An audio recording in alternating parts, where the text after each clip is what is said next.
Hello there, ladies and gentlemen, and welcome back to User One Productions. My name is David. In today's YouTube tutorial, we're going to be looking at 3D modeling in Blender. This is going to be a live stream. It will be uploaded later, so you guys can come back and watch it. I don't really know if anybody's going to show up to the live stream, but it's easier for me to live stream it and then upload it instead of it being a long video that I have to edit. Alright, so in today's tutorial, we're going to be kind of looking at something like this. We're going to be 3D modeling a interior to a house, preferably a destroyed type house, because the series that I'm currently making is based on a horror game. So you always want to start off with a reference, or at least some sort of idea of what you're creating. I kind of like how this image is, how it's kind of broken off into another room like that. So more or less, you just want to find a photo that you like this is pretty nice. I like this. I like all these ones that are big interiors, that have minimal destruction. Like, obviously, if you're running through a game, excuse me, you can have something like this in it, but it's very plain, it's a big mess. So we're going to kind of just base it off of something like this that's sort of destroyed. So what you want to do is you want to save your image. I'm just going to save it to my desktop so I know where it is. I'm going to call it Broken House 1, just in case I add more photos. That boy, No, what's up, dude? Love your content. Dude, I love you. Thank you for showing up to the stream. I really appreciate it.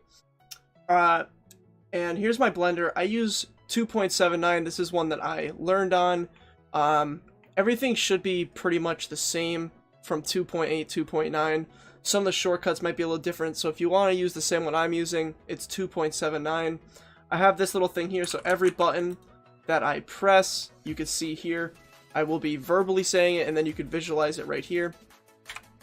So when you load up Blender, we want to go press N, and at the bottom here it'll say background images. Open that tab up and add an image. We're going to want to find that image we just saved. You're helping me a lot develop my final project for school. Dude, as soon as it's finished, let me play it. I'm really interested in it. I love to see what you guys create through the channel and everything like that from my tutorial series. Where's that destroyed house I just saved? Not here. Sometimes they save... Okay, it's a JPEG, so where is it? Sorry for the messy home screen. I wasn't expecting too much company. Let's do that again. Open from the desktop. Am I just blind? Is it here?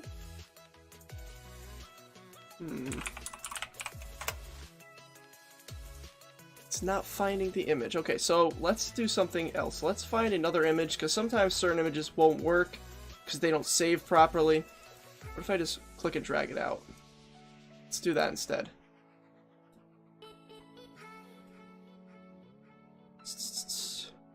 Broken house. There it is. Okay, now it shows up. Nice. So if we're going to do orthographic view, which is going to be number 5, and so number 5 is going to be the orthographic view. We're going to be mostly using that. Excuse me. And, oh, voice mod is now opening. I don't really want that up right now. Get out of that. We'll just go like this for now. Turn that off. Okay. So now, number 5 is orthographic view. You press 5 again, it gets out of it. You press 1, it goes to the front view of your face, and now you can see your image.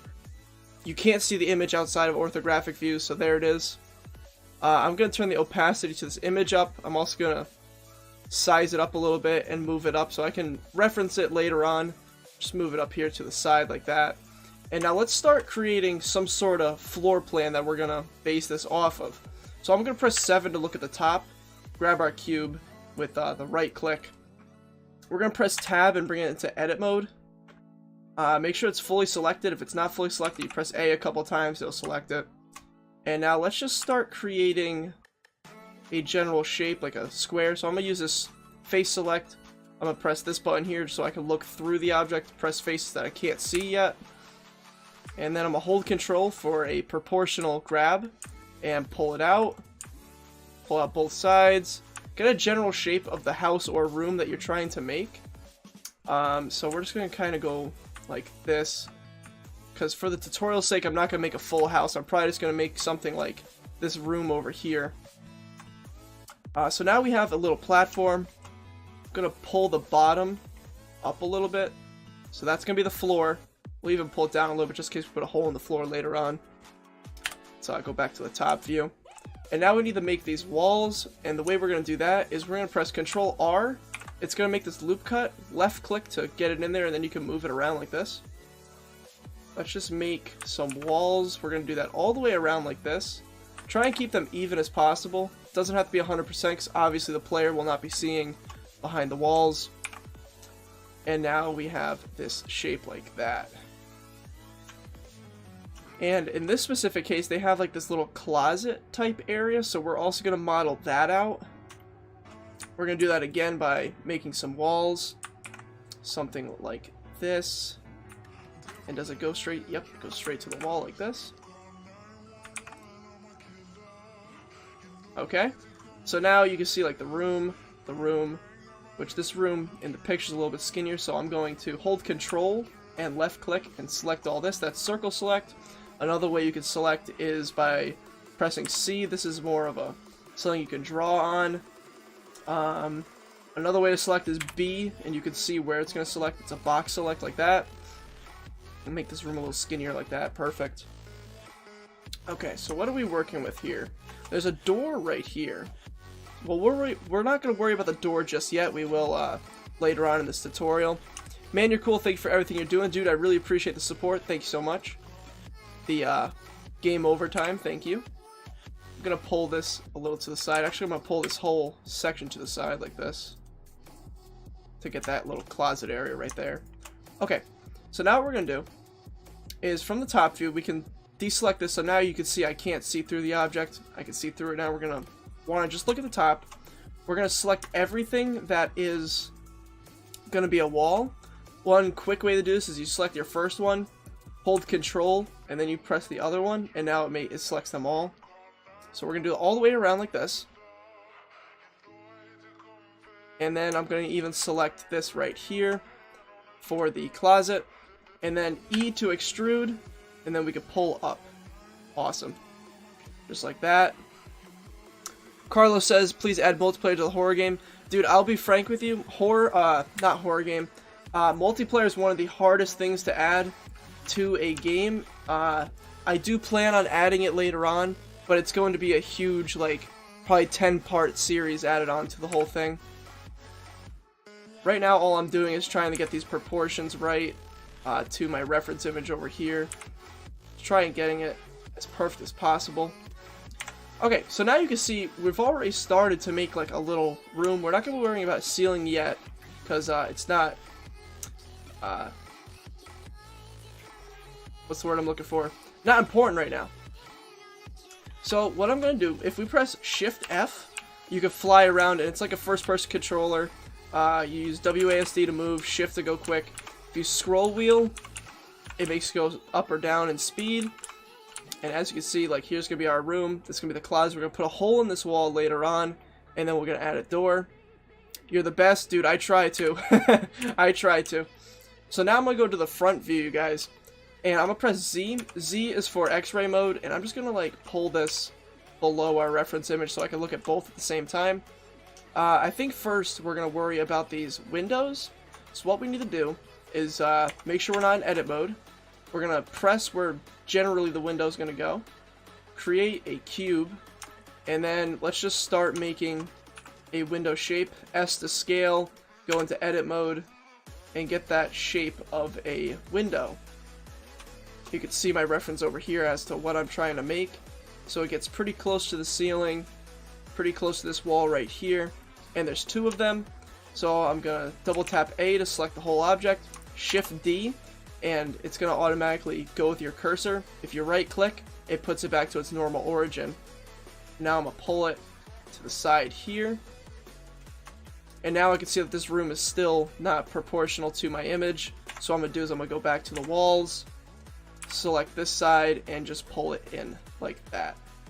I'm actually going to leave it out a little bit because we're going to add trim to these windows too. So now we have two windows, sort of. Let's get out of X-ray mode. You can see that they're just cubes. So what we're going to do is we're going to pull them in like this. We're going to pull them right through our object. We're going to select the walls, the wall object, and in our inspector over here, the little wrench is modifiers. We're going to add a boolean, and you can do intersect, union, difference. We're going to be playing around with difference right now, and then we're going to use this eyedropper and select those two cubes. Press apply, and let me just pull these to the side. Now we have holes in our wall for the windows. Let me press Ctrl Z to get those back.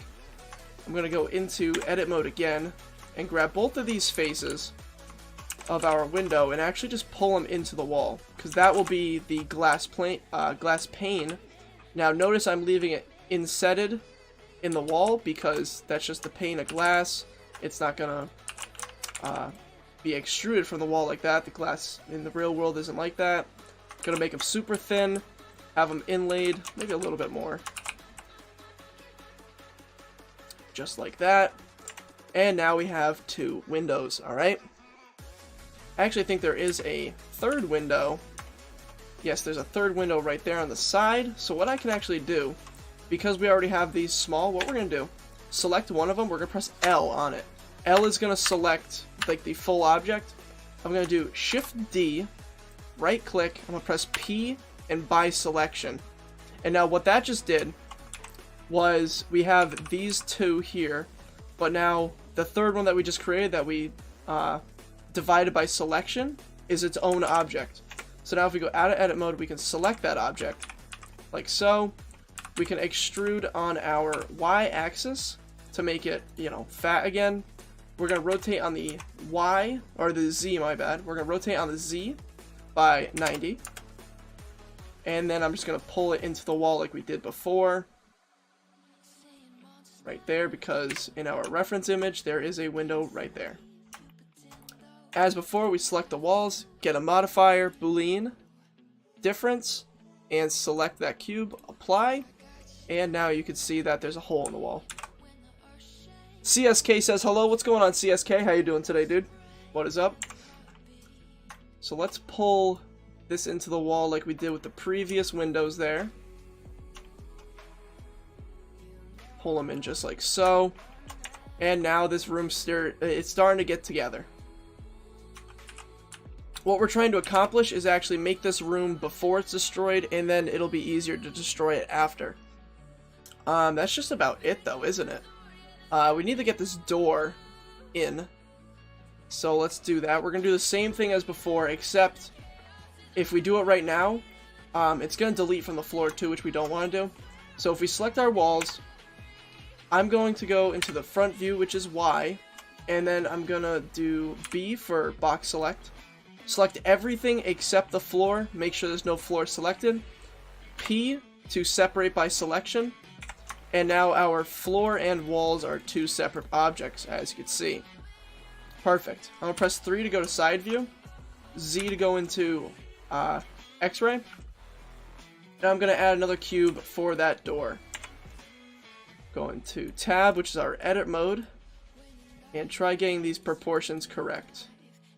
So looking at the image, you can see that it almost goes to the top of the wall, just like the windows. Thanks for asking. I'm alright. How are you? Dude, I'm doing fantastic. Thank you for asking. I really appreciate it. Today we're doing a pretty basic tutorial on Blender. I'm going to try recreating this room, or at least somewhat create it. We're going to be learning a lot of different things inside of this one project. And yeah. So now that we have this door type shape, just like before, you guys, we're going to select our walls, add a modifier of boolean, we're going to select difference and select that door object, apply, and again there is a hole in the wall. Now if you notice something, if I pull this away and I fly in with Shift F, we can actually see inside of this object. This is going to create some big glitches when you import it into Unity. You'll be able to see through the object, and we don't want that. So if we select the walls, go into tab, which is our edit mode, we're going to do vertices select, which is this button right here. Let's select these two vertices. Press shift when selecting numerous vertices. Shift F so I can look over here. Select these two. And now if I press F, it's going to create a face along the bottom right here. As you can see, just like that. We're going to do that same thing for the sides, the top, and then the other side. So now our player won't be able to see through it because it's a solid object. Your tutorials are awesome, by the way. I really appreciate you sharing them. Dude, that's the whole point of my series. You know, everything is up for a download. Everything is free. I remember when I was learning to 3D model and all this other stuff about Unity, it was always like, oh, you have to do Patreon or something like that. So by me learning on my own, I'm like, okay, I don't want to be that guy that asked people to pay for his assets. I just want people to be able to create what they want.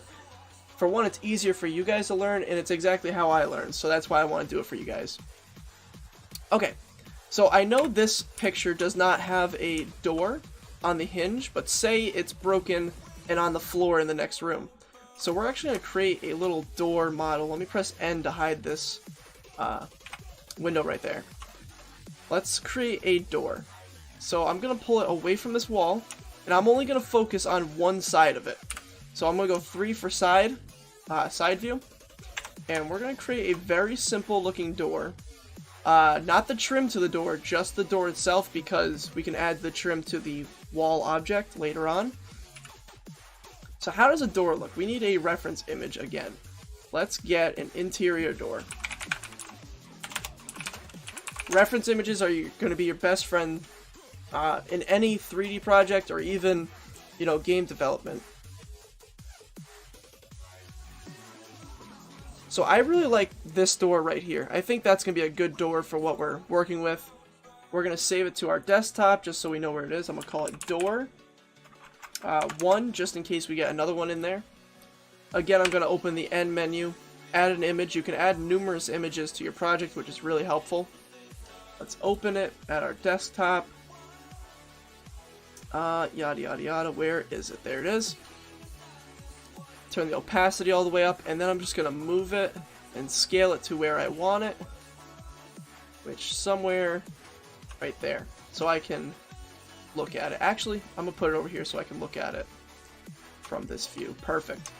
Okay, so you can see that it has an inlay at the top here with a little arch, and then an inlay at the bottom with a box. What I'm going to do, I think, is I'm going to Control R and get this type of shape around the border like we did with the walls. Excuse me. I'm just going to make this little shape like that, so that way we can work with this shape in the middle here freely compared to the edges. And now let's start creating these shapes. We're going to work with this one at the bottom first. So let's go Control R. That's dead center. I'm going to leave it there. Control R again at the bottom, and it's a little bit less than center, which is right about here on the door. Control R again. We're gonna make a box type shape with these little cuts in our project. So now you can see I've created this box using Control R. We're going to select that shape. I'm gonna press E and leave it exactly where it is by right clicking. I'm gonna go S, scale it on the Z, and now you can see it's going to separate a little bit, which is what we want. I'm going to leave a little bit at the top, a little bit at the bottom. SY again, and I'm going to shape it in one more time. Try keeping it about even on both sides. And then we are going to just grab these shapes we just created, like that. We're going to go E and pull it in a little bit, okay? And now there's a little box in our door. Now, to make it look a little bit more like our reference image, if I can get to it, it's beveled. So what we're going to do is actually start selecting the outside vertices, right here, here, here, and here, like that. If we press W, there's a bevel function. We're going to bevel it a little bit, like this, just a little bit. Okay? And then this part looks beveled too, so we're going to bevel this top here. Bevel, and it's going to bevel in like that. I'm only going to do it a little bit. And now that's the shape exactly like this door here. Nice. Something else about beveling, you guys. If you have a corner, so let's say this one right here, for example, bevel, it's only going to have one cut. Using your scroll wheel, you can add cuts. You can have as many as you want to make it as smooth as possible. We are going to be using a smooth modifier later, so that's not really a huge deal. Next, we need to create this shape at the top here, which, again, we're going to press Control R, and we're going to start mapping that shape out. So let's get the top, and now we just need to start making it so it can arch. Now, how are we going to do that, you guys? Okay, what we're going to do, I think, we might change how I'm doing this in a second. I'm going to make Control R, I'm going to make a couple loop cuts going down the center. So what I'm going to do is I'm going to use my scroll wheel and get a couple. 5 looks pretty good. And then I'm going to grab them like so. I'm actually going to do them on both sides like this. So it's even on both sides. Just shift click these two. Bring it down a little bit. Shift click these two. Bring it down a little bit. Shift click these two. Bring it down a little bit. And then just this one down. Okay? So now we have an arch. So let's select the faces that are going to be part of that arch, which are these. Let's go E, right click, leave it where it is. SZ to bring it down a little bit. SY to bring it in. Keep it even. And then let's press E again to... Oh, wait, I'm doing this wrong, aren't I? Yep, did that wrong. We need to Control Z on that E and select these outside faces. These ones right here. Oh, that's not what I wanted to do. I will just press C and actually paint the ones I want. Shift click the ones I don't. Like so. And now we can bring that in. Like that, okay? Very nice. Next what we gotta do is just bevel the edges like we did with the other portion of the door. W, bevel, only a little bit, you don't have to go crazy with it. And then bevel the insides like so. And now we have a beveled top. Now it looks a little less proportional compared to this one, so we can actually play around with where it is. So let's box select these vertices. We'll go, actually, make a loop cut right across the center like that. So I can select this, bring them down. Hello. Why won't you go down? I'm missing a selection somewhere. Oh, that's why. We're not looking through the object. We gotta look through the object. And now we could just pull it down like this. That looks way better. And now you can see we only have it on one side. We need to do it on both sides. So I'm going to press 1. What I'm going to do is actually make a loop cut with Control R down the center. Select the faces that we didn't create the door on. Delete faces. Select the object. Go to the wrench again, add modifier. And we want mirror. Make sure it's on the right axis. Pull them apart real quick. Very nice. I'm going to grab all these vertices on this side. Pull in. And then I'm going to enable clipping, select the whole object, and bring it towards itself. Like so. And now our door is on both sides. It's a little jagged at the top here. So if we go to the world object right here, we can turn on ambient occlusion, environmental lighting, so that way we don't need light when we render it. We press 0 to go to our camera, Control F to move it around. So let's look at this door in a render real quick. You can see that in the render it's jagged, okay? The way we're going to fix that is actually select the door, go to Tools, and make sure shading is smooth. So now when it renders, it's going to be a little more smooth, and we can actually smooth that out more by going into the door itself. Selecting, which ones do we want to select? We want to select the vertices that are the arches like this. So let's select all those. And then we're going to bevel it again. Very lightly. Okay. Render.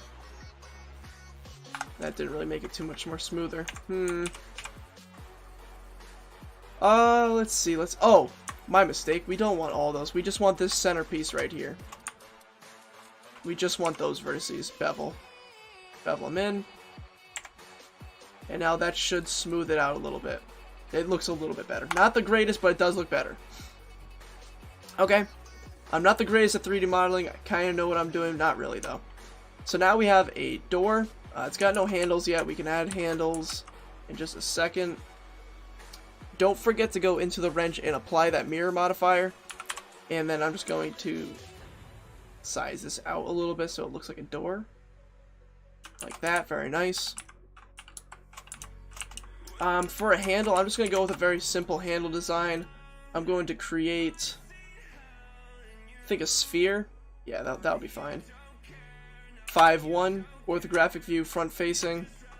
Let's press tab, and I'm going to teach you about O, which is proportional grabbing. It comes with this circle. Use your scroll wheel to play around with it. That way it grabs like multiple faces at once. I forget the actual name for it, but that's what kind of it does. So I'm going to select this face here, pull it like that. Same thing with this side. Pull a little more actually like this. And then I'm going to rotate it 90. And that already looks like a door handle. That already, oh, wow, it doesn't look like a door handle from that side. Do the same thing here. Or, let's see. How are we going to do this, guys? We could just grab the whole object.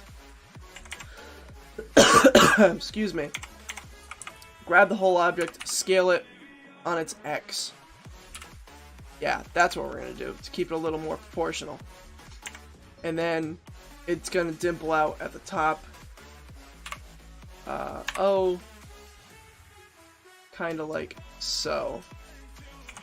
Something like that. And then we can grab all these center faces like that. E to extrude. Oh, get out of the O.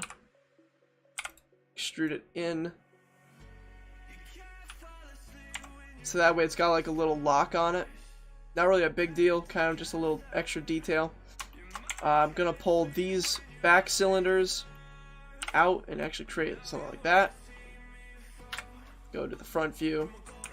Give it a little characteristic in here, like so.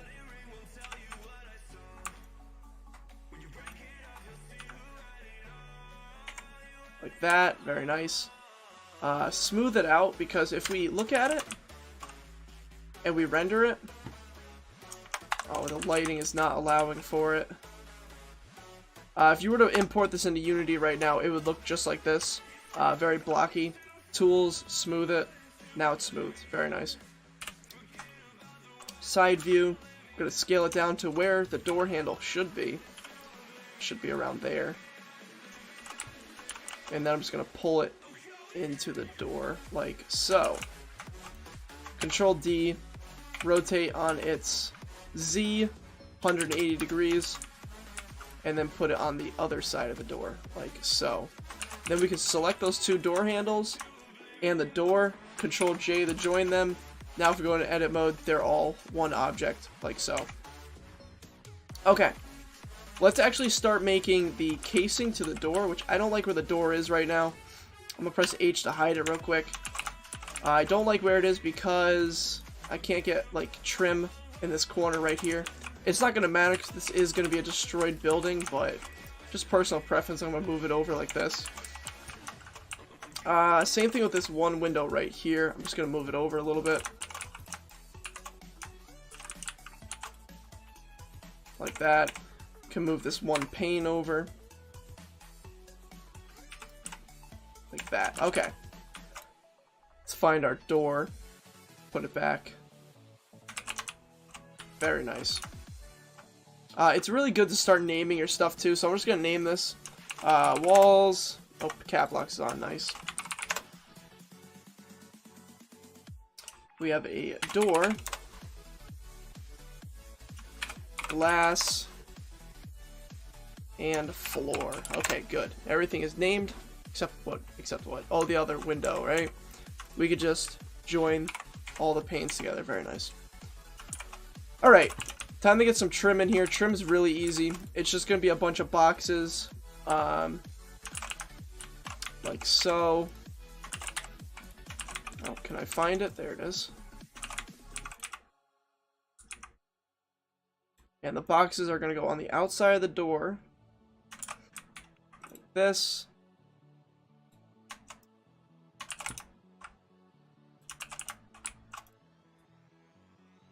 I'm going to bring it to the top of the door. Select it, Control D to bring it over on the other side. And then I'm going to show you guys a little trick here.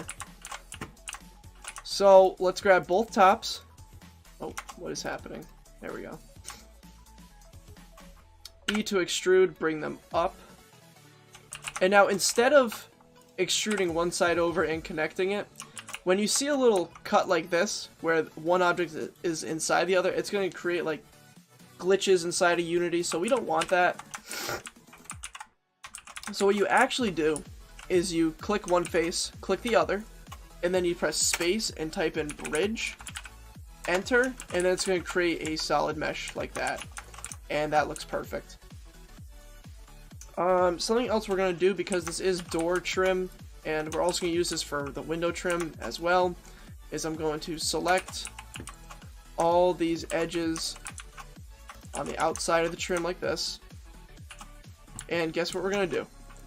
We are going to press W and bevel them a little bit like so. And then I'm going to pull it out. I'm going to pull it out. 3, 5, X-ray. I'm going to select all the back faces of the, not the beveled part. Wait, what am I selecting right now? Exactly what I said not to. Okay, let me pull this away from the door real quick. We want to select everything that's not beveled on the back. Press E to extrude. Bring it out a little bit. And now we can select the whole object, bring it to the door. And now we have this shape around our door. Very nice. Let's go back to edit mode. Control D. Rotate that on the Z 180. And it can also go in here on the outside of the door like so. Very nice. We're also going to be adding floor trim later on. But now we need to focus on the windows. So it's the same exact thing we just did. Which is to get the shape around the windows. I'm actually going to work it like this in X-ray mode. It doesn't matter if it overhangs the windows a little bit. Just try not to. Because players will realize, oh, it's overhanging the window. So just like this. Select it. Control D on the other side. Bring these two up like this. Select the two. Space, bridge, enter. Little Lemon, WTF, you're at 526 subs already? Yeah, bro, you like that? What's been up, my guy? Should I go back to live streaming video games? Is that what I should do, bro? Bring these two down, select two faces, space, bridge again. We'll see how that looks in Blender. It's a little bit off on this side. So I will X-ray, select all these faces, and bring them in like this. And then we're going to bevel the inside this time because this is a window. Usually windows are beveled in. So, bevel, in, nice. Actually, you know what? Before we even do that, Control Z, windows, their bottoms are typically extruded more. So we're going to go like this. And then make a few loop cuts, like right here. And then one right underneath it, I think. Select these faces here. and bring it out. Sometimes windows, they have that little lip on them so you can put stuff on them. Now we can bevel the lip here like this. I'm actually going to add a couple of loops in there so it's more rounded. And now we can select the inside of this window and bevel that. Very nice. Select the whole object, bring it over to our other window.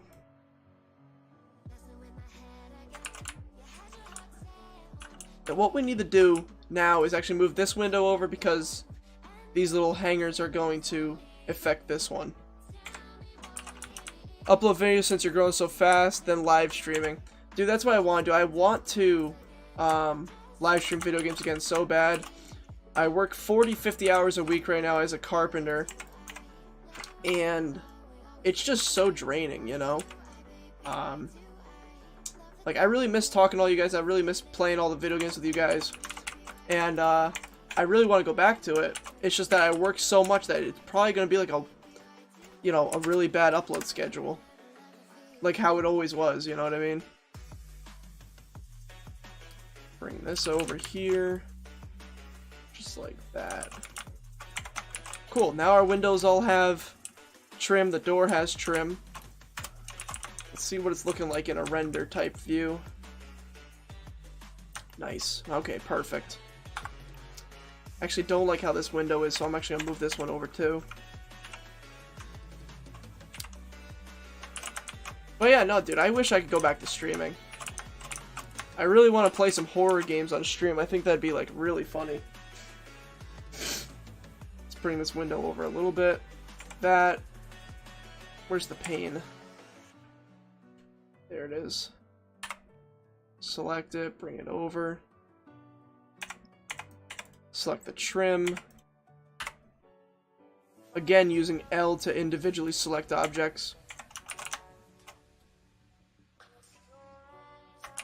And that looks a little bit better. It's going to overhang a little bit, but that's probably the best we can get it for right now.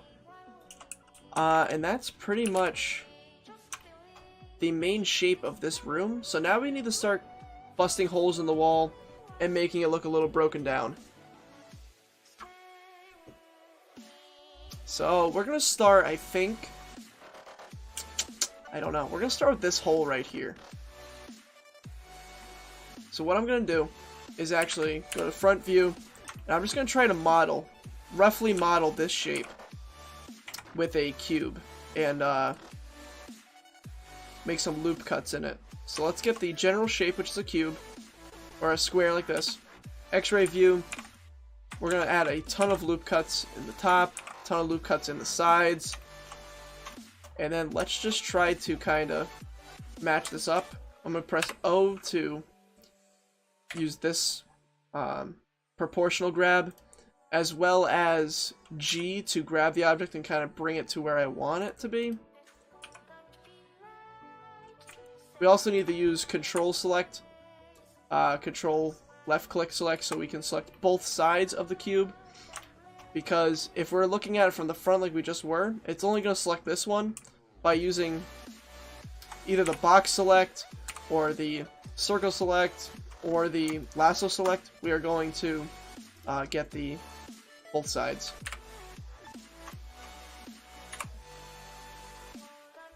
What is happening to my keyboard right now? My keyboard's like half broken, I swear. So let's get a general type shape. Oh, that's not what I wanted. General shape. I see that this isn't working, my screencast for keys. There we go, I fixed it. You're welcome.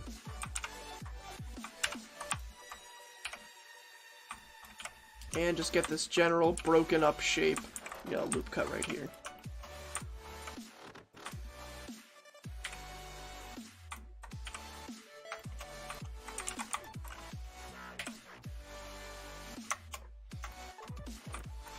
Doesn't have to be perfect to the picture as long as you're going to be making a hole in the wall. So I'm just kind of making this up as I go right now.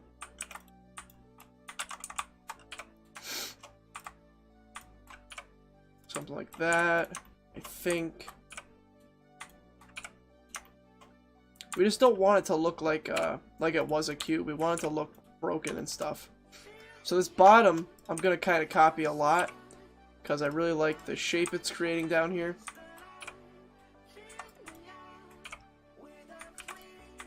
Oh, wrong button. Control R.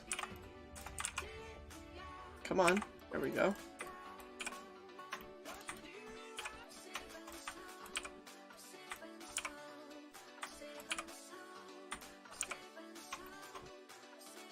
No offense, I'm wondering why you didn't go to college.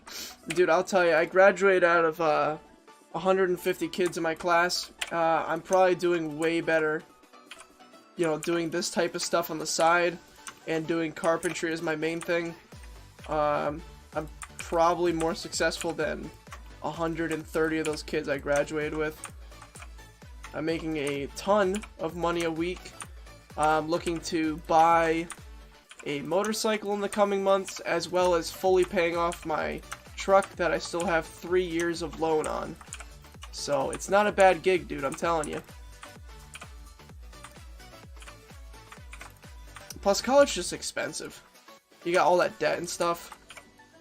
Okay, so now that we have this rough shape of a hole in the wall, let's put it exactly where we want for this wall here.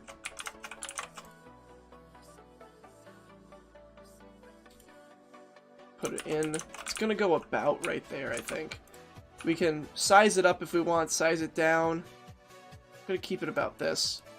Select our walls, modifier, boolean, difference, just like the doors and everything. Select that object, apply, and we can move it up to the side, and now there's a hole in our wall, as you can see. Very nice. We can actually just delete this. We don't need that shape again unless you want to put another hole in the wall that's similar to it. Let's look at our reference again. There's nothing really in there but a couple of broken boards and sheetrock. So we'll get to the sheetrock later and the broken boards. We're just trying to get this shape all situated.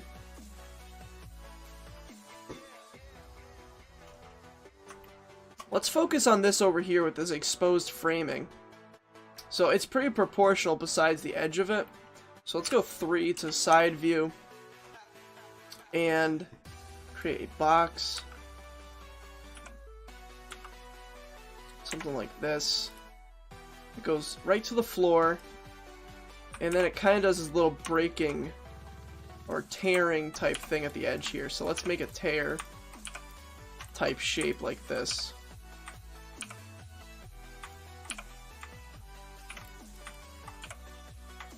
Yeah, no, Lemon, trust me, dude, I would love to go back to streaming. Don't even think about for a second that I wouldn't. I really want to play Slender Man on stream. Just like some chill, casual type games. Nothing I'm really even going to stress about. These two tears are pretty close, so I'm going to bring these down like this. That way it's not proportional to the other one. Nice. Let's bring that underneath our window here. I'm going to go actually inside this wall and make sure it's not going through the wall. I want it to just go in a little bit like that, so that way we can get the framing and everything in there. So let's select our wall, modifier, boolean. We're going to be doing this a lot through this tutorial. Select that box. Why did it do that? Wow. That's different. We want to go difference, select that box, and it's still doing that. Let's see what's going on there. That's odd. Okay. Let's actually do it through the whole object. See if that makes a difference. It did. But now if we move it, we have a hole in the wall completely. We don't want that. So what I'm going to do, and we also have this weird glitch again, where it's you can see through the object. So again, what you got to do, select the vertices, F to make a face. What's going on down there? Nothing, okay. It does get a little tedious having to do this, but the end result will be worth it.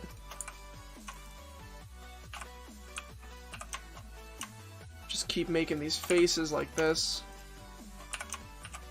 And then we'll actually use this as our backplate because it went through the wall. Pretty much the player's not going to be allowed outside, so he won't be able to see the little mistakes outside. Now, if you were making an exterior to your game, you would want to fix this mistake, which we're going to get it pretty much as close as possible to perfect.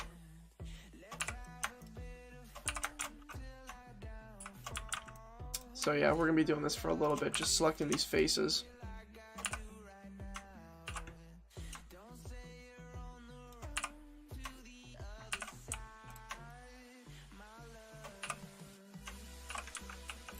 Boom, bam, bop, and we're done. Nice.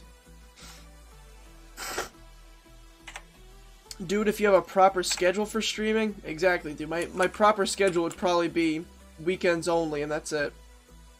What I'm going to do now is I'm going to scale this down a little bit and actually just place it right in that hole that we created, okay? So that's the little glitch. If you're outside, you would want to hide that. Maybe, like, put a box in front of it or something that the player can't move. But yeah, let's select this again. Select all these front faces like that. Bring it in. Now there's a hole in that wall.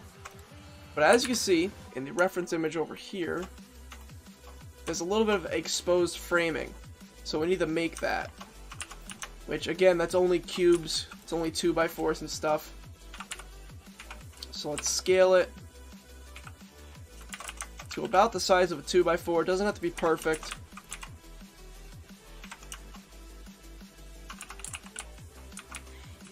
Something like this. Actually, it should be a little thicker. There we go. Bring it up. Bring it over a tad. Add one. Yeah, we'll add one at the edge here. And it has to be behind the wall because the sheetrock would be on top of it. So that's why we go like this. L, select that one. D. I gotta study for my driver's test? Damn, bro, you're getting old, man. You're getting old. Good luck on the driving test, dude. It's actually super simple. Let's add this box up here. Like that. And now, like earlier I said, that's going to cause glitches if they're intersecting like that, so we're just going to bring it below it a little bit like that.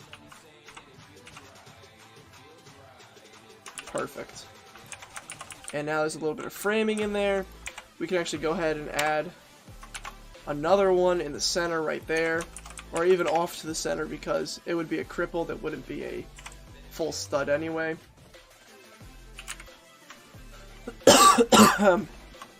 What else we got? What else? Something else we can actually add.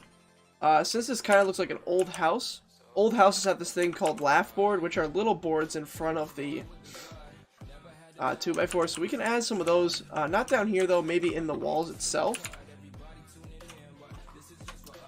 Maybe like right here, instead of it being like an indentation. Actually no, we're gonna make that indentation to show you how it's done. So let's make it somewhere in this area here.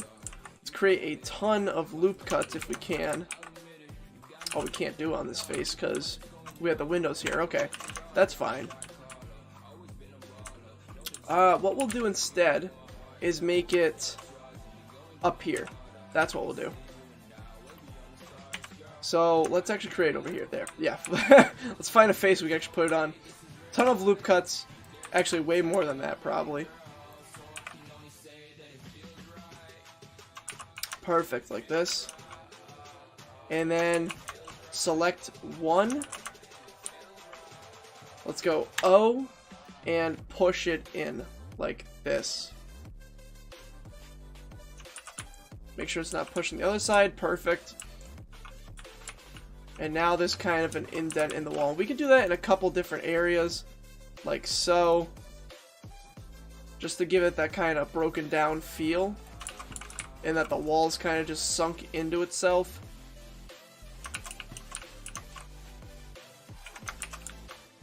We will, oh, it looks like a paw print. That's funny.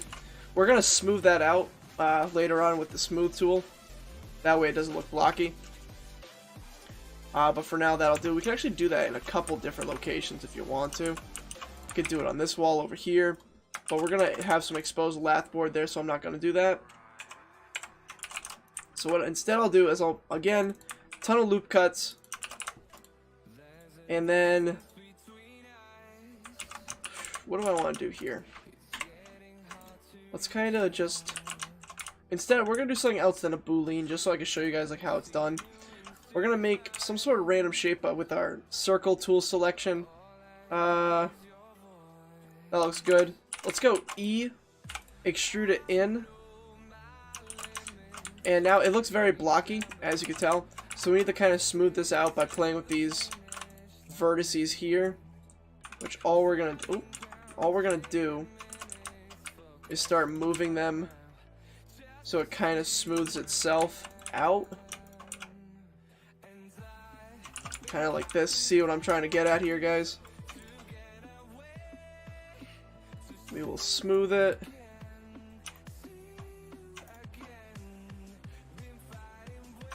That way it looks a little less blocky. So obviously we're trying to make some sort of realistic game. If not, if it is kind of, you know, that art style where it's not going to be realistic, you're fine getting away with leaving it like that.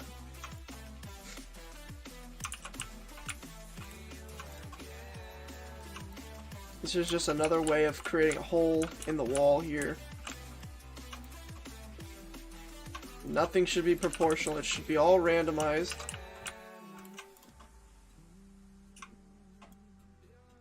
Like this. Same thing over here. Maybe it looks a little something like that. And then this one goes up. Yeah, 3D modeling's a lot of just off your head type stuff.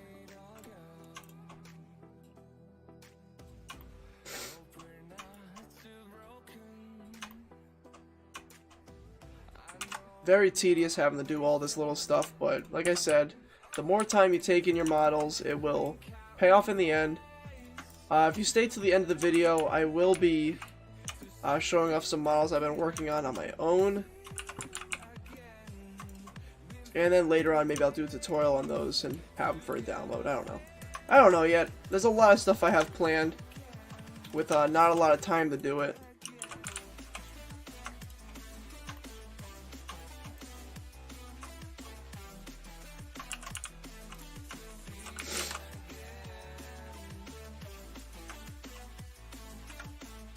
Okay. Oh, something happened over here. Why did it do this? Weird. That's fine. You know what? That's actually going to make it a little better for us because we can actually go back into O and bring it in like this. So that way, not only is there a hole in the wall, but there's a ton of indentations around it, making it look like, you know, again, the wall is sinking in, sort of.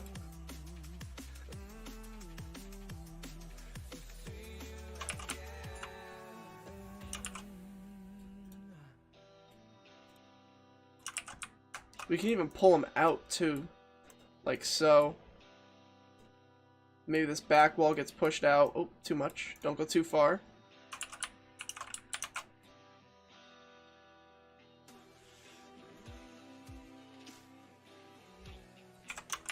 Yeah, that looks pretty good.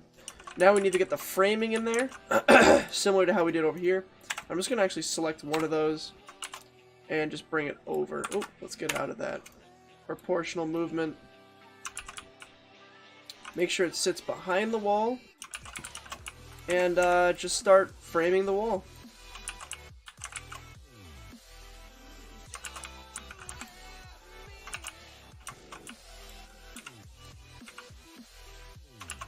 Oh, and it's poking out right there. Wherever it's poking out, we're going to have to fix later on. Excuse me again. Let's pull it over. And just make some frames like this. And it looks like it's only sticking out right here. So let's just pull the wall out to hide it. There, perfect. Okay, so now we have the studs in the wall. As I said earlier, there's such thing as lath board that kind of goes in front of these studs. So let's actually create some of those. It literally just looks like this, like little sticks connected to each other. The best thing about lath board, you can't mess it up because it's never even. So let's create like this. And they're usually about the size of one stud, kind of like that. And they could be random shapes, sort of, because none of them are ever even. Let's go into this view. Actually, this isn't really a good view. I just want to stick with this one. So let's make a couple different variations to them, so that way we don't see too much of a... what's the word I'm looking for? Oh, we just rendered it on accident. That's fine. Oh no, we changed the view to rendered. Nice. That way there's a little bit of variance in the model itself, and it doesn't look like we just copy and pasted everything. Forgetting to look through the object. There we go.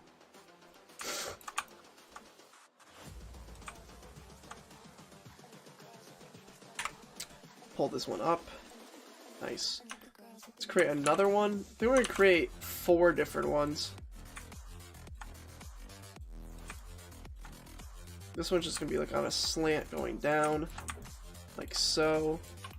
And then we'll create one more. With a slant going...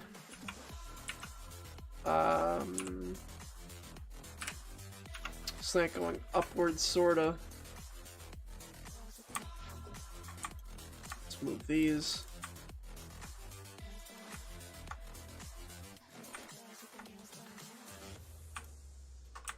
Yeah, something like that. Let's get the beginning board sorta right. A little different in size and shape. Excuse me again. I'm getting over a little bit of a cold here, if you couldn't tell. Let's rotate them using our R. And once again, that screencast thing stopped working. It's a little glitchy. Nothing I can really do about it. It's the developer that needs to fix it. Cool. So now there's a little bit of variance in them. Grab them all, duplicate them, bring them down. And we can do that throughout the model, like so. Maybe some of them don't have them, so we can actually do L on a few of them. Delete ones that we don't need. Like that. Yeah, that looks good. Except this one's poking through in this wall, so let's just grab it out. Perfect. Let's put some over here. Like that. Grab them, space them out a little bit.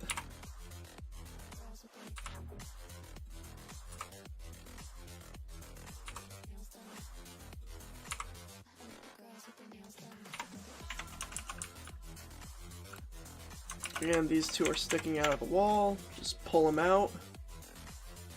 Like that. Nice. Let's actually render that wall. Let's smooth the wall first. Tools, smooth, render. Yeah, that's definitely a hole in the wall right there. If I ever seen one before. Oh, oh, that's not sticking out. Okay, cool. Now what we're gonna do is actually, we could simply just, I don't think we're gonna do texturing in this video. I'll do materialing. What are you making? We're kinda, what's up, Nasty? How you doing, dude? We're kinda trying to make a destroyed type building for our horror game. I'm just doing the basics so everyone can get, like, a gist for what you're supposed to do when it comes down to this stuff. I'm not sure if we're gonna go over texturing in this video. We're definitely gonna go over materialing everything and actually importing it into Unity and how to set it up. So let's actually start making some holes in the windows here. Cracks and stuff. Now, since it's glass, we're gonna go with a cube, and since it's glass, it's gonna be pretty sharp pieces. So we're gonna use G and just make shapes that are jagged. Kind of like that could be one. I'm busy right now. Is this gonna be a YouTube video that I can watch it later? Yes, it'll be uploaded on the channel after I finish streaming it. Yes. Just gonna create a ton of jagged shapes because once again, it is glass. It's kind of. Let's see. This one should be out more like that, I think. That looks good. Grace, see you later. Can't wait to watch, dude. I really appreciate the support. Thank you so much. Okay, those can definitely be cracks in glass. So let's put them on our window, whichever window we want. Which I'm going to do them on the first two. The other one I might just leave alone as if it wasn't touched yet. So let's add that there. I'm going to add it to the other one too. Slightly change the model themselves so that way, again, it's, you know, has some variance in it. Maybe this has been cracked more, the cracks are bigger. Like this.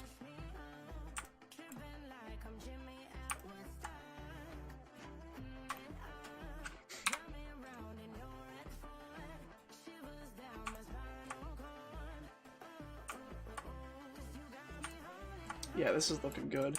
I think we're gonna see though.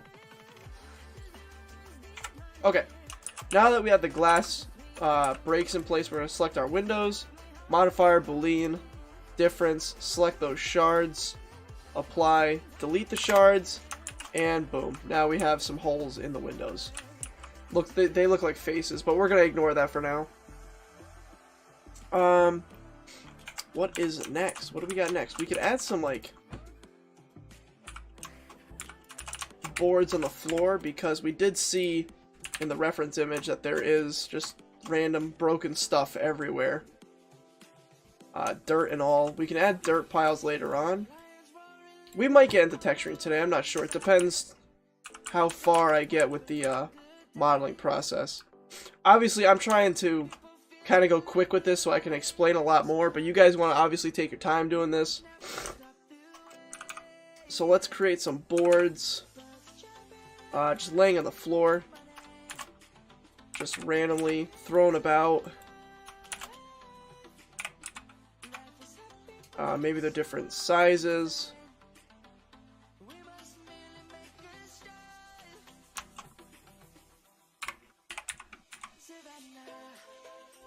Yeah, something like that. Just boards on the floor.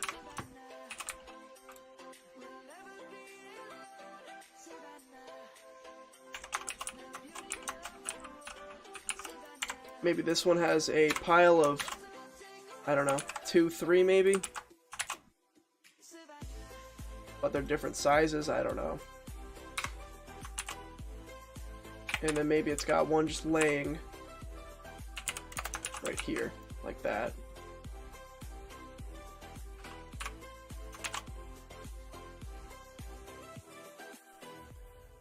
Just a whole pile of wood right there, nice, okay.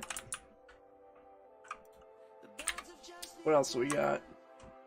Some of the boards are broken. We can actually make that real quick. We'll make this one broken. We're just gonna... Oh. Now, as you can see here, I can't pull it to where I want it to go. That's because, excuse me again, it's not straight. So if we go down here to global and change to normal, it'll grab it by its normal. Oh, not normal. Local. That still didn't work, but it's gonna work for us. There we go. Just make sure you change back to global after. Sometimes this program is pretty buggy and doesn't want to do what you want it to do. Let's go to the top view here.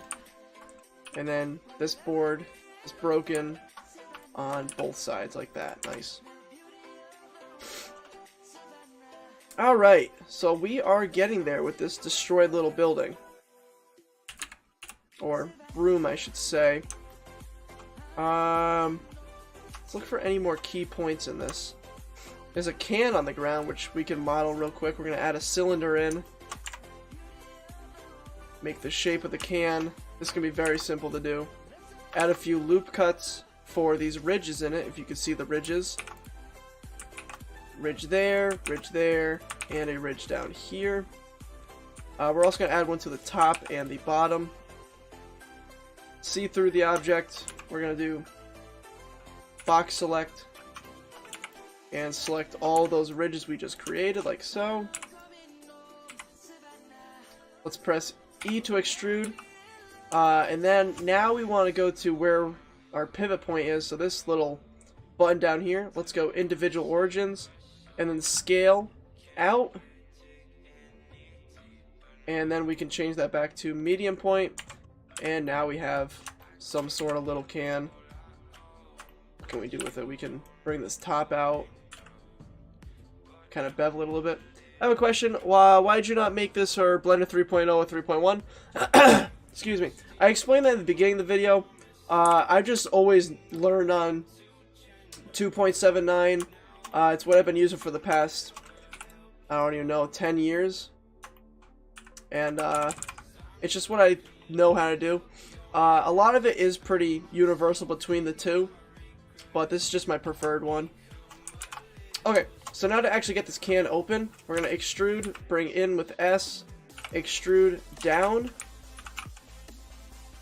and we can just keep it like that, and then smooth it, and now there's some sort of pail or a can.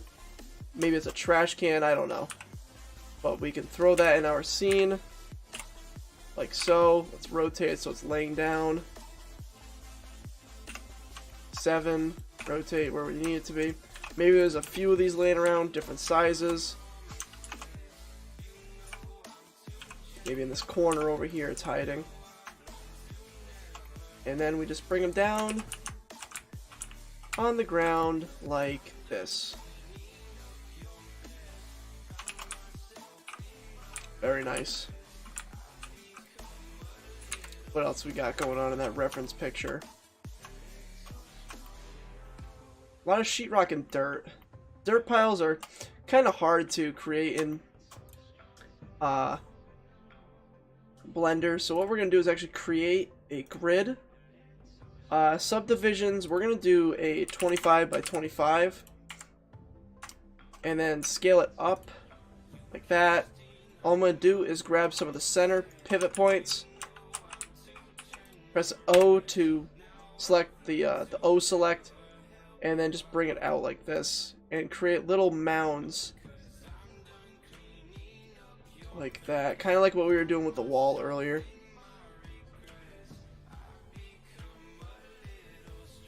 And then once you have like your mounds, all you gotta do is bring it down under the floor a little bit, and now you have this little dirt pile.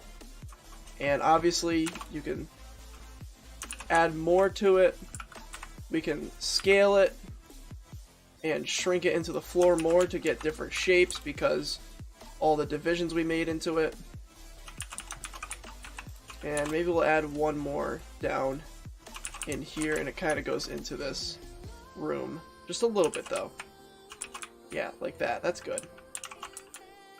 What you definitely want to do with those is definitely smooth them so they look a little more realistic. So we got the dirt, we got holes in the walls, broken windows. Oh, you know what we forgot to do with the windows? We forgot to add that little divider in the center because they're double hung windows. All you gotta do now is just add a cube. Have it go through the window a little bit. Kind of like this. Stop with the O. And then just pull it. Like that. We're going to do that for each window. So that way they actually have a proper frame. Nice. It already looks better. Rotate it 90. And just like that. Very nice. Let's render what we got so far. It doesn't get... So this is where the render's going to look right in there. It's not where I want it, so let's go into our camera settings. What we need to do is select the camera, actually. And then right here, the camera options. And we want... Where is the field depth?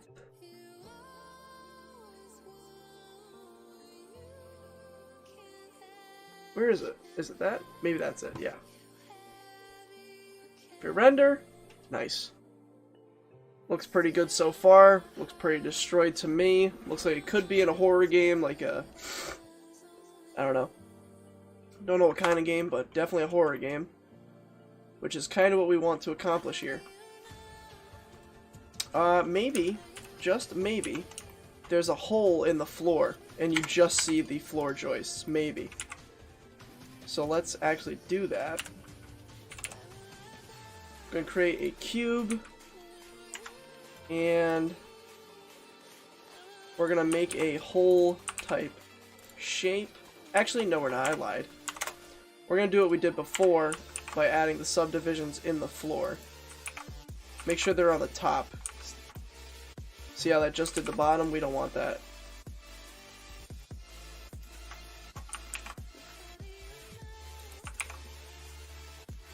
Yeah, some divisions like this.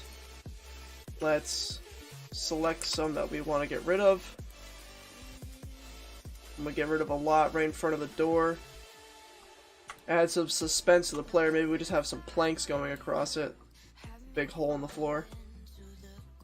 I'm going to have to move this, this little can, though.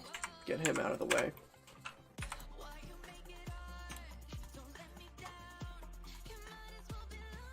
Okay.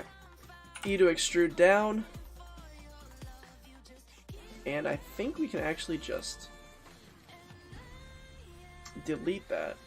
Delete faces, nice. And then we should be able to delete this one bottom face too. Now there's like a complete hole going into the void of the world. Maybe if you had a basement, you'd be able to see down into the basement. Like the wall, we just need to make sure it's not, what's the word I'm looking for? Blocky?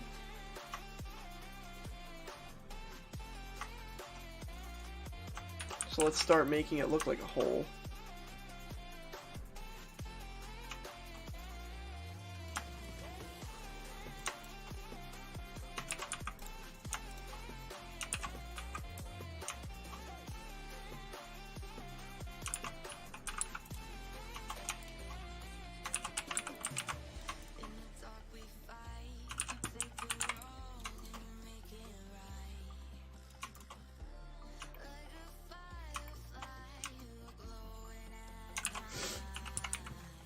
Maybe this one comes out a little bit like that. Nice.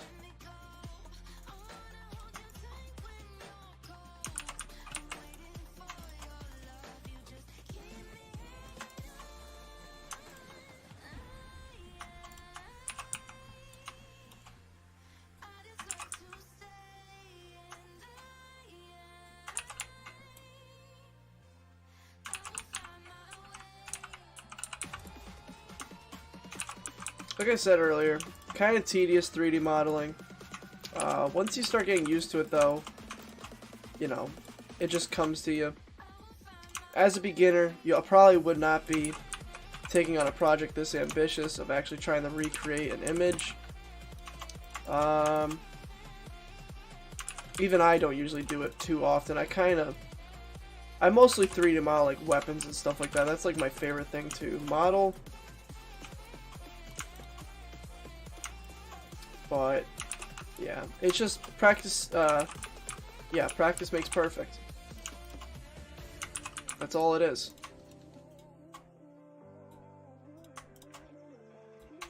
Okay, so now we have a less blocky hole in the floor, like that. Nice. Maybe we can grab one of these planks we created earlier, duplicate it, bring it over, rotate it accordingly. Size it down a little bit, and that's kind of how the player, what's going on right there, look at that, bring that under, maybe that's how the player has to get across by some sketchy boards.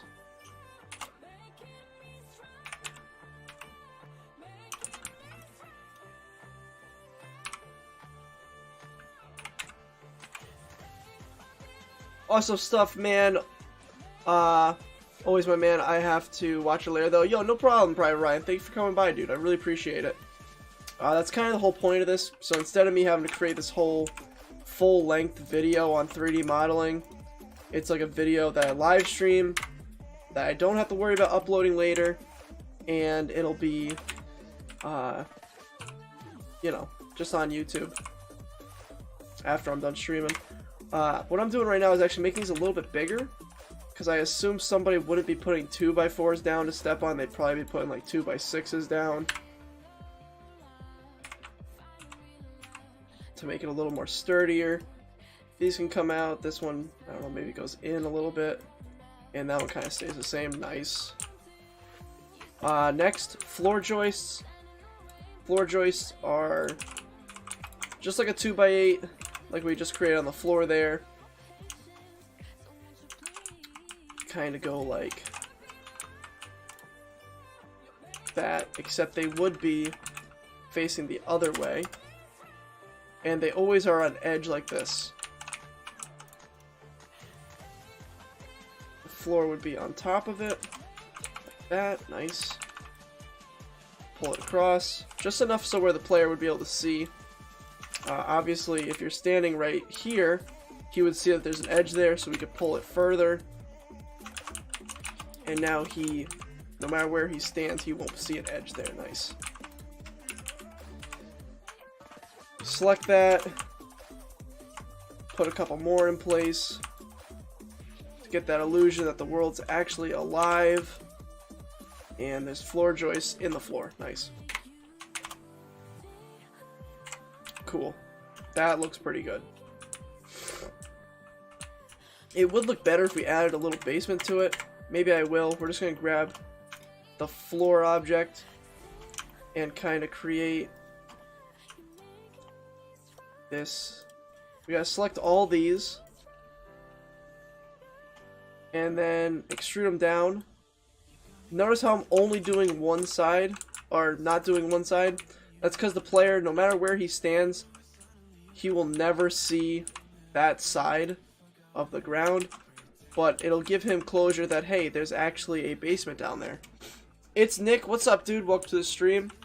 Today, we are kind of making a destroyed building, something like this. This is what we got so far.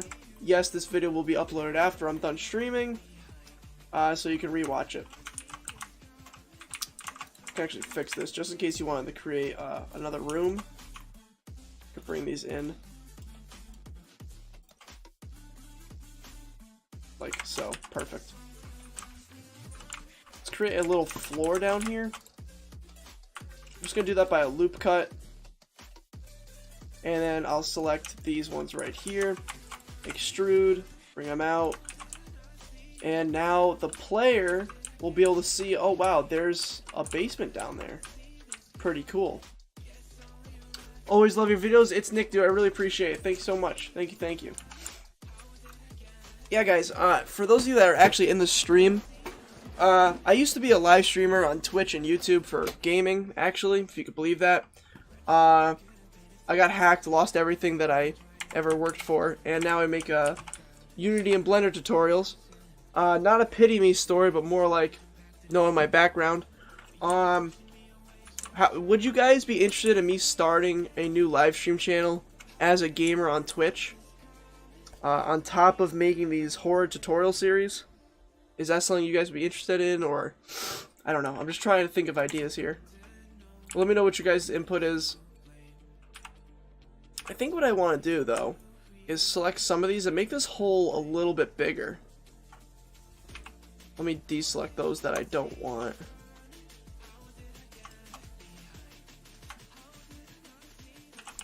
I think I want this hole to be just a little bit bigger. Oh, I can't do that because it's gonna collide. Yes, that'd be so cool. Dude, maybe. I might do it. I really miss live streaming. It was a lot of fun. Select these. I have something else selected. This little back wall. And that. I don't want that. So let's see if I can pull it this time. Nice. Make that hole in the floor a little bit bigger. That means these boards need to be a little bit longer like this. And that looks nice. I'm actually going to grab this whole thing and scale it down because it is pretty big right now. As long as you want to do it, dude, you have no idea how much I miss live streaming. I grew on YouTube to about 2,500 subscribers, and on Twitch I was only on Twitch for maybe a month, And I had like, I think 200, 300. Count me in. Alright, dude, you guys are awesome. Honestly, you guys are the beasts. Okay, so now there's a basement that the player can look into and see, oh hey, there's a basement down there. We don't want it to be just an empty space though. Maybe we steal some assets from up here, like these boards. We just duplicate them, bring them down in the basement. Maybe it's like a workshop down there or something. Like that. That way the player knows, like, oh, the world is really alive. You know what I mean? Like, there's stuff going on that I don't know about. Let's create like a little shelf sort of thing. Let's go 5-1. I'm actually going to pull it out of the house so I can work on outside. Shelf's going to be pretty simple to do. I'm going to get this shelf shape. That's too tall. That. Duplicate it. We're going to make some loop cuts. 1, 2, 3, 4, 5, 6, 7. And then make another one. Same amount as the last. Should be this. And then we will bridge over a couple of these using space, type bridge, and enter. And then we can grab these tops and then just bring them down like that. And now there's a quick little shelf for you guys. It doesn't really need to have too much detail because it is just going to be hidden underground pretty much. Scale it accordingly because it is really big right now.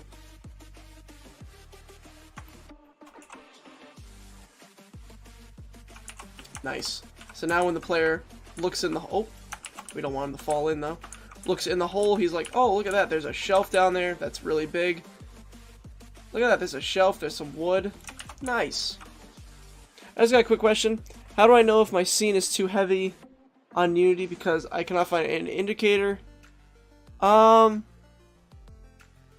do you mean, know if my scene is too heavy? Elaborate on that real quick. If it's too heavy. You mean like size-wise it's too big?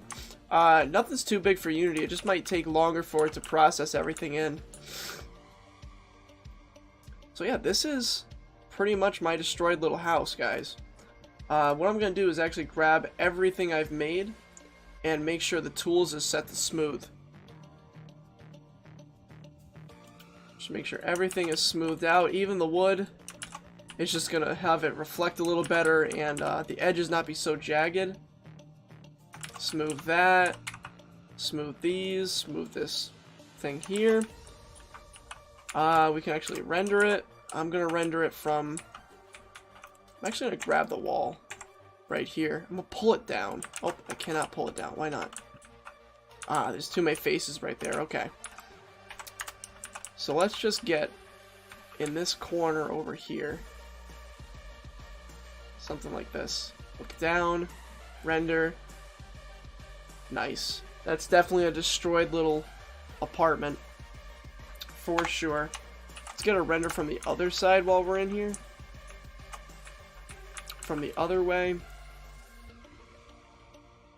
Oh yeah. Definitely a little spooky. I just saw something that I was not happy about though. Looked like these were glitching out, and I don't know why. Maybe it was just the lighting and the way it was reflecting. Yeah. Let's actually get into some, texturing real quick. Let's say you were making 2 or 3 rooms. How would you keep the scale all the same? Would you make it all the same scene of Blender, or would you use a reference? So, pretty much when this is a really good question. Let me actually save this real quick. We're going to call this tutorial video. When I do 3D modeling, let me find... I was making a factory for my horror game. Where is it? Right here. So, this is where I was at the current moment in time. Let me actually render this, show you guys what's going on here. This is my laboratory. I was kind of making this would be the boss's room. So when I was making it, as you can see, I have all the rooms in it. And then there's this random little thing right here. I use this as like, all it is a cylinder. Okay? I make a cylinder, I scale it down, and then I make it tall. And then I say, okay, this is my player. This is what I need to base everything around so I can get the scaling correct. So, say when I'm making a doorway, I put the little guy down here, right? And then pretty much my head would be on top of this. So I say, does this door look okay for this player? And he can walk through it and stuff. That's about it. Don't know if it's the number of things you put in the game affect a lot of lag. Not really. If you have a pretty modern-ish computer, that shouldn't matter at all. Sometimes in Blender, if you go into, you press Shift F, you got this little flying mode, but if you press G, it'll drop you in and you can walk around, you can't fly. You can play as if you're actually like in Unity. You're like in game mode right now. So you could, you know, scale everything according to that, say. So now I'm playing the game and everything's scaled proportionally. This bed is proportioned right. The chairs look okay. This desk is not too tall, too short. That's pretty much what I do, is I create like a little capsule or something to use as a reference. As for other stuff, like say this 1911, this doesn't matter what size it is.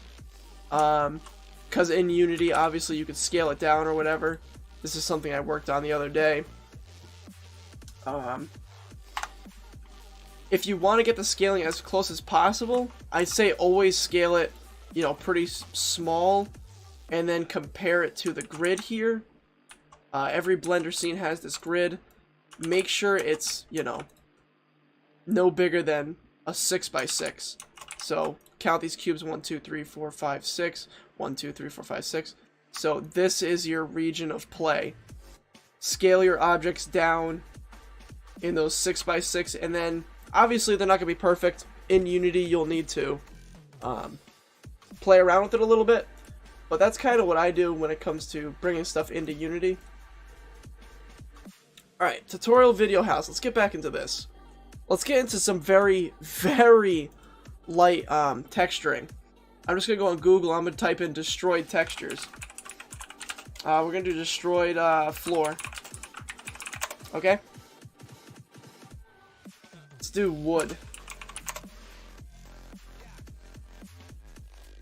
Obviously, this is a good one for the 2x4, so I'm going to save that. Put it on the desktop, call it wood. 1. Most of the time you want to look up seamless textures so that way you can tile them. Thanks, man, that was super helpful. I really appreciate that, dude. I try to explain stuff as you know, as good as I can. Sometimes I have troubles explaining stuff because what I think in my head comes out in words in a different way. Let's save this. I kind of like this. We're going to call this wood 2.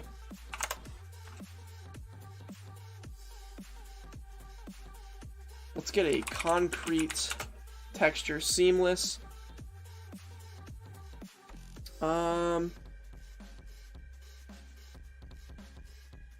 It's got words on it. You don't want words. This one looks okay. That's gonna be just for the basement anyway, so it doesn't really matter. So let's go concrete.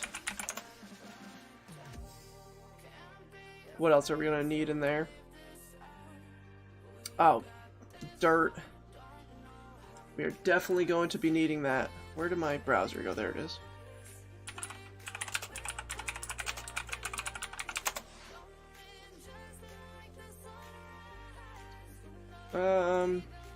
That one will do. Desktop, dirt. What else are we gonna need? Walls. Let's get a destroyed wall texture seamless.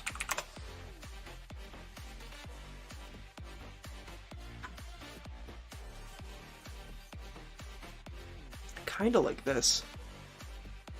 Although it's not really a inside of a house type texture.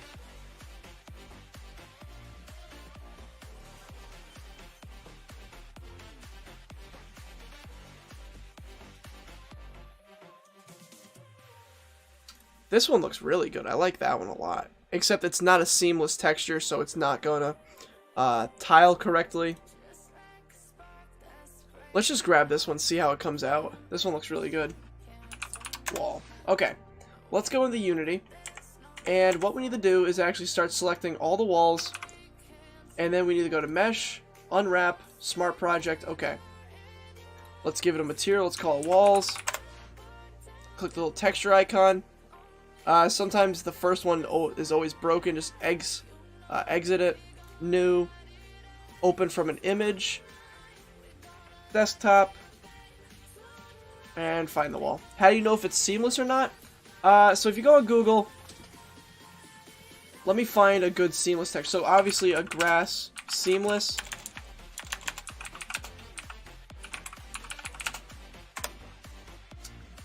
Is easy to find. This would tile correctly on all four sides. Hey, where I'm from is midnight. I'm going to watch the vid tomorrow. Keep it up. Hey, Nick, thank you so much. I really appreciate it. This would tile correctly. It says it's a seamless texture right here. Obviously, this is not a seamless because if I tiled this on top of it, it would have a seam of this right here. So pretty much it would look like that, and that would be incorrect.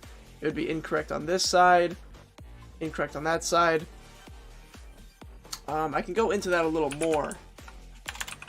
Texture, seamless. So let's grab the grass real quick. Grass. Let's go into Blender. This video is not only for me to do the tutorial on how to do this, or like just me 3D modeling. This is also to like help you guys understand stuff. So if you guys have any questions, feel free to ask. So I'm just gonna call this material tile test. Let's actually grab that grass texture. Select all the faces, mesh, UV unwrap, smart UV project, and let's go into here, UV editing. Let's find it. Change the shading mode to material. There's the grass. Let's select it in here. If we select all these by pressing A and scale it up, you can see that the texture, there's no seams in it. You can't see like a line in it or something like that. It looks like it's one texture, and we can do that a million times, but then eventually you're going to be able to tell it's a texture. But while it's scaled down a little bit, that looks perfect. On the other hand, if we were to grab the walls, right? Open, desktop. Let's grab, say, where's that wall? Where'd it go? Here it is. Go back into that UV editing. Mesh, UV unwrap, smart UV project. And then we start scaling it up. You can literally see the seams in it. That's incorrect. That wouldn't be a seamless texture. But for the wall, it shouldn't matter. We should hopefully be able to scale it enough so we don't need it. So let's go into UV editing. Here comes the tedious part, my friends. We're going to select everything we want to texture on the first wall, which is going to be all this, not this inside. So let's do circle select again with C, tone it down, hold the shift to deselect, and just start painting all that off.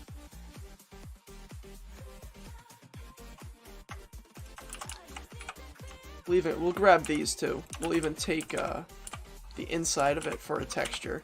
So make sure they're selected.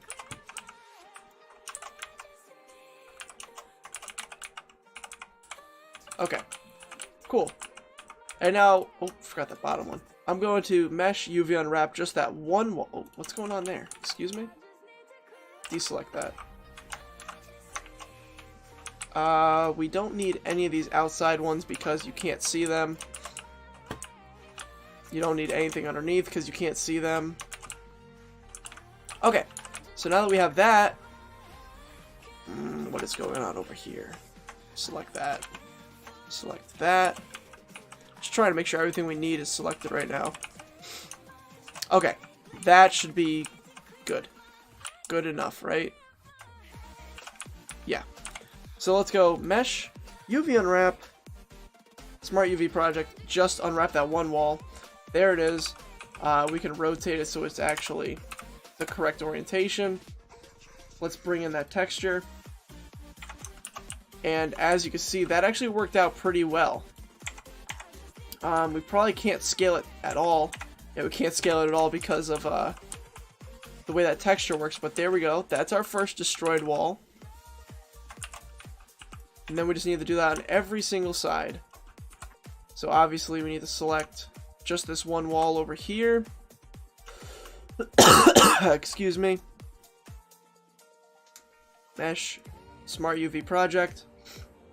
Select it, rotate it so it's the correct orientation. Bring in that wall. And there's another destroyed wall in there. Let's look at how this is going in our render view. If it's looking about right. Nice, huh? That's coming out real good. Alright. Let's start doing that with literally everything. So, we'll get this wall next.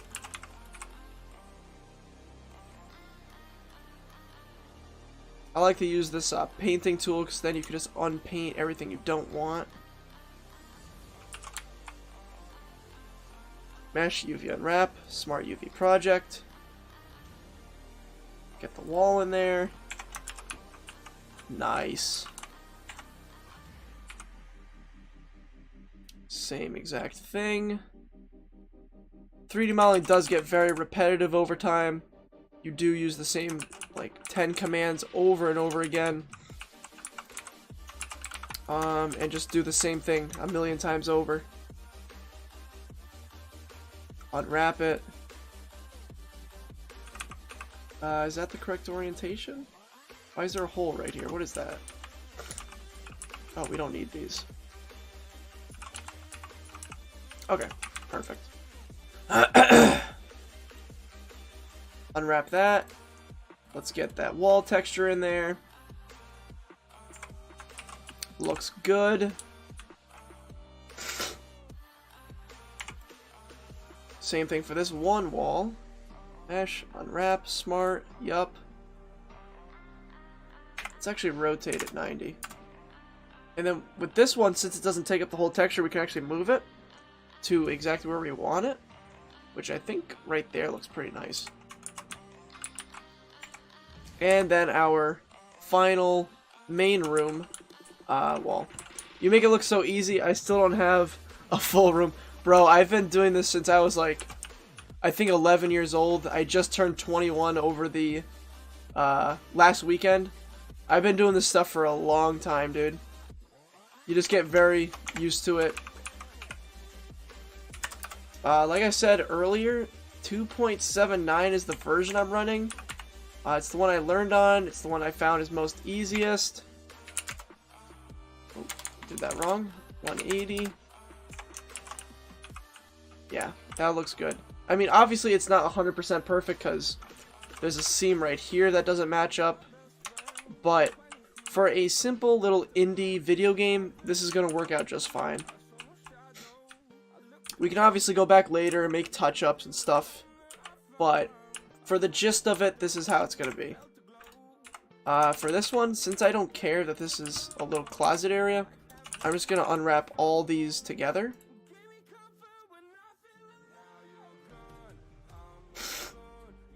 Add the wall to it. They all look good except for this one that seems to be upside down, so let's just rotate it 180. Happy late birthday, by the way. Dude, thank you. I appreciate it. Thank you, thank you. It was a good 21st. I'm going to now select all the dirt piles, Control J them to make them all one object. And we're going to now add a new material to it called dirt. And then we're going to add a texture to that material called, or we're going to call to the dirt. And then we will unwrap them again, just like every other object in this scene so far. What would you do about the corner seams if you don't want to fix them? Or if you did want to fix them? So pretty much what I would do is I would grab all these textures, right? Or all this wall. And then I would just scale it until I find a pretty good median point. Like, let me scale it. Let's see. Actually, let me scale it in completely so it reverses.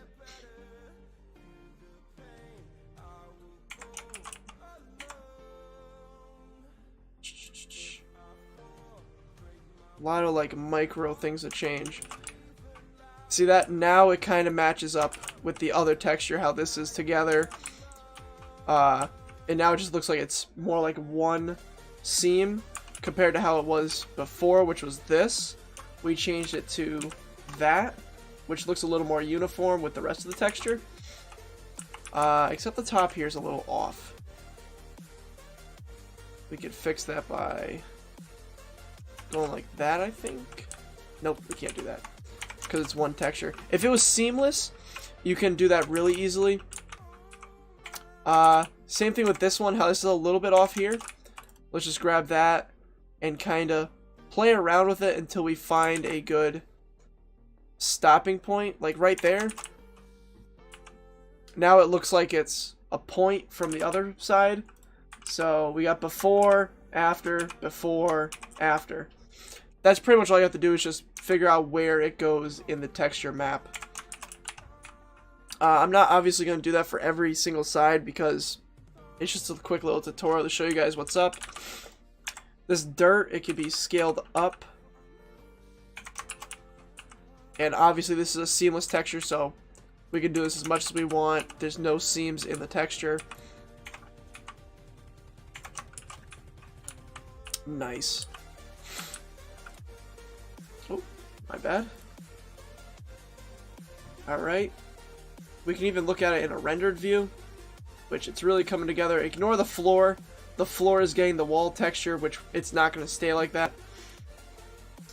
Oh, wrong tab. Very nice.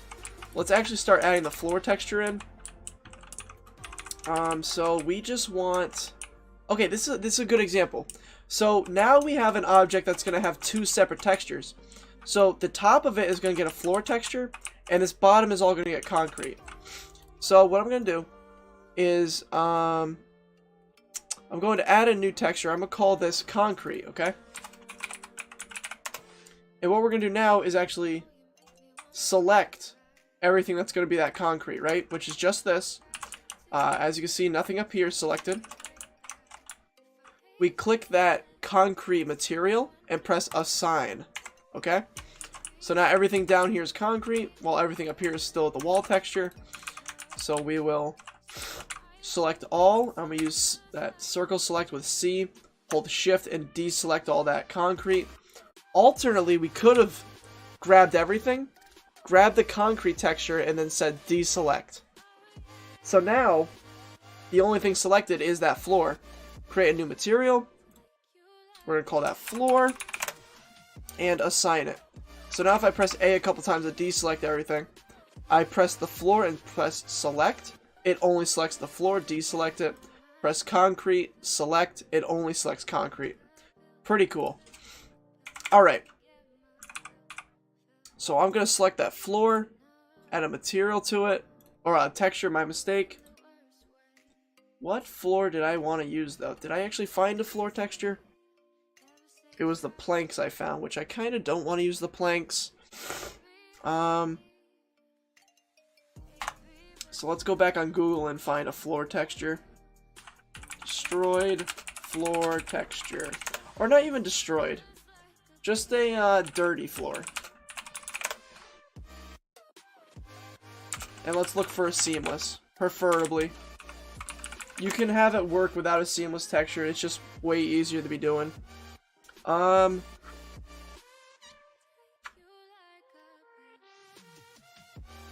I really like this tile one. Once it loads in, I can see what it looks like completely. Unless it's not going to load.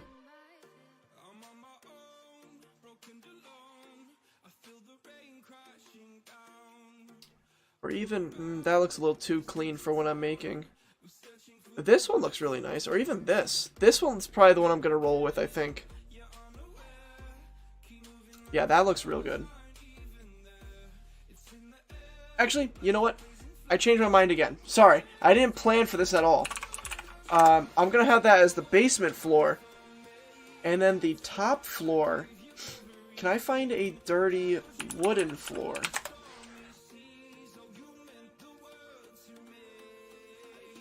A lot of planks.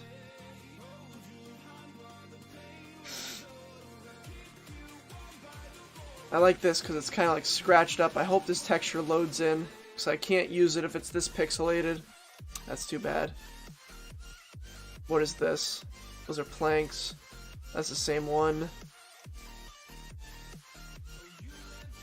This one, it's not as broken down, but we're going to use it. We're going to use this one, I think. Alright, so my floor texture, find it in a desktop, which is going to be this. Let's go UV unwrap project.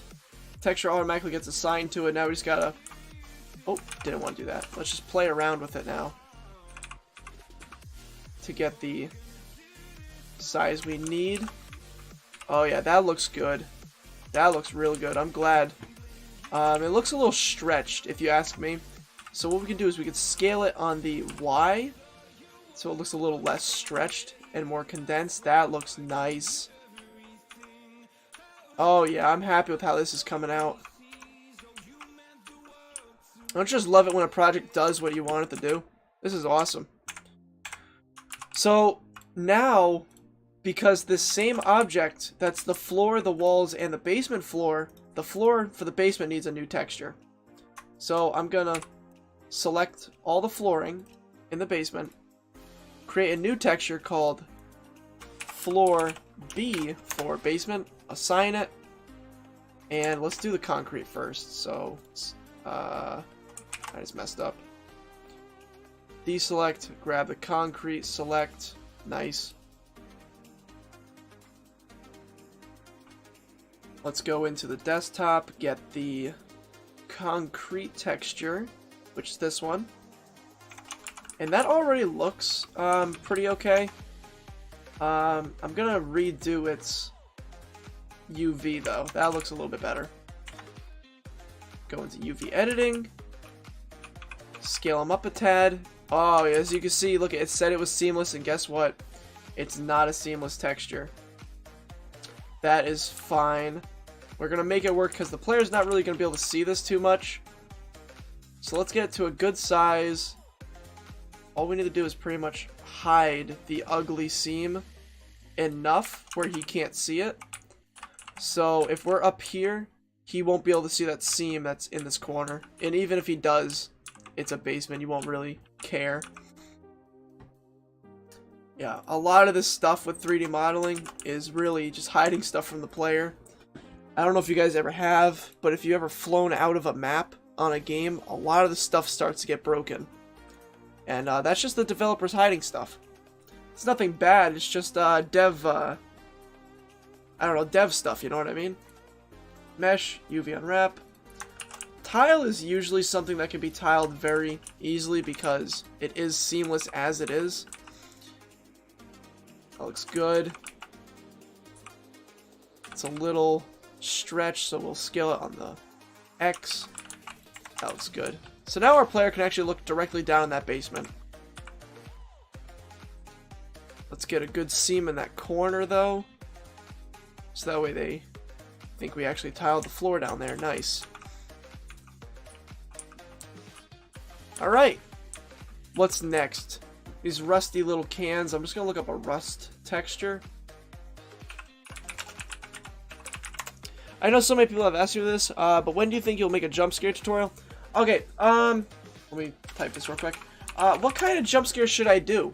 like a PNG flash on the screen, or like you're looking down a corridor and like an enemy runs from one side to the other down the hall and scares you, or like the enemy gets you, like he kills you and you get jump scared from a kill, like how Slender Man, for example, is. You know what I mean? Like, what kind of jump scare are you guys looking for? Like, I can do a tutorial on all three. I don't know if you saw the little update that I posted in the Discord, but my hard drive with that current project I was working on, dude, my hard drive broke. So, I lost everything from that one project I was making. Obviously, my tutorial series will still go on, because that doesn't matter. But like the current project I was working on, I had this awesome system. I coded it for like 8 hours straight. It was pretty much like an inventory system where if you see a gun on the ground, you can pick it up, and then your current gun, you drop it. So say you have your primary and secondary weapon. You can only carry one pistol, but there's like 4 pistols as a variety.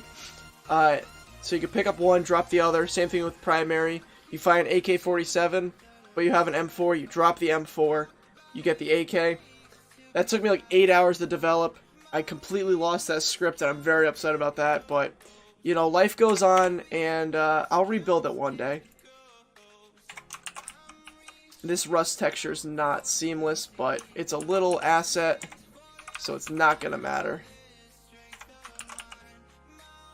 Actually, that doesn't look too bad anyway. Yeah, don't stop because of it. I'm not going to stop. So maybe when you walk around a corner, something happens, like a light bulb cracks, turns off. Okay, so like little stuff happening. So say like a light bulb cracking, or like you turn a corner, you see the enemy at the very end of the corridor. Some sort of spooky sound plays that get chills down your spine and stuff like that. I got you, dude.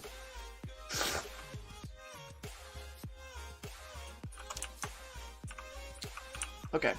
Let's, I forgot to add a little texture behind this. That should be just wall. And then mesh, UV unwrap. Like that, that looks good. Same thing with behind this wall here. No, it was definitely disappointing when that hard drive broke. Like, I tried everything to recover it. I had a lot of models on there from even when I first started modeling. I just lost it all, but, you know, life goes on, like I said. You don't let it, you know, bring you down. Nothing I couldn't recreate. Something to give you a little bit of freak. Yeah, dude, something to keep the player on his feet. I gotcha.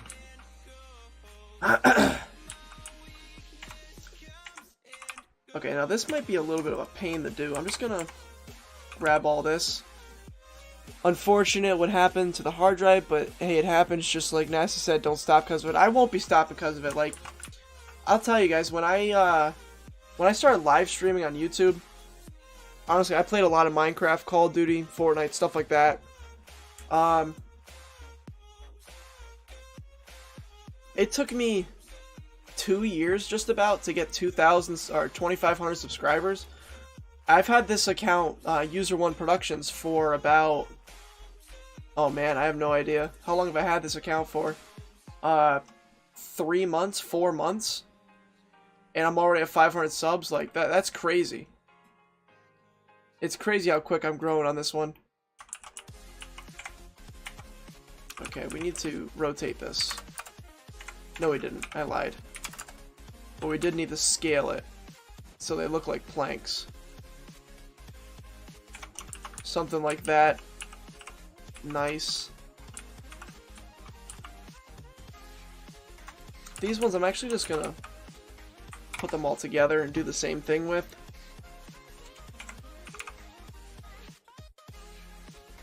That was this one? Yes. UV unwrap, smart unwrap, nice.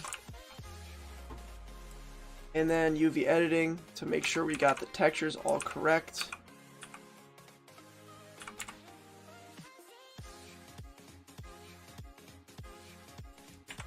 Which not each one is perfect. Like this face Can be moved over a little bit. If you stay consistent, you'll grow 100%. Dude, I know it. Like, I've been growing a lot. The uploads have kind of slowed down a little bit. I do work 40 to 50 hours every week. I work construction, so it is difficult to be, you know, making a 30-minute tutorial video, 60-minute tutorial video, editing it down to about, you know, 10 to 20 minutes. And at the same time, I have to figure out how to... I like to make everything before I actually upload it to you guys. So, like, I like to have everything set up. I like to have a script set up and stuff.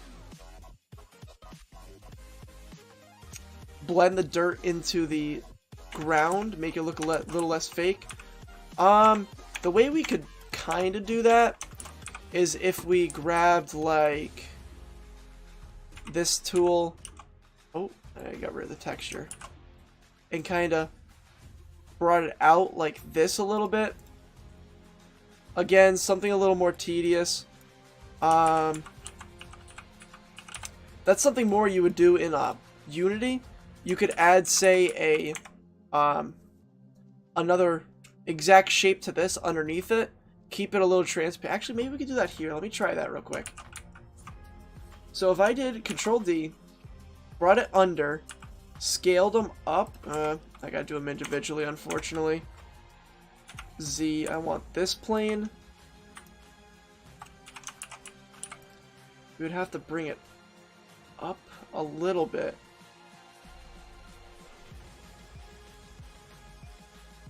Yeah, no, I got you, dude. I got you.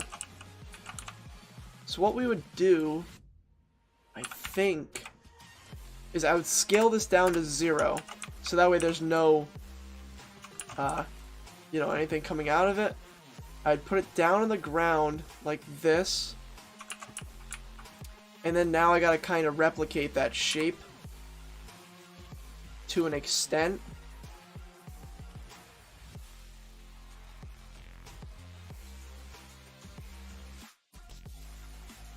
Something like this. Hold on, bear with me here. I'm trying something different. I haven't done this before. I have an idea on how to do it. I've never actually done it.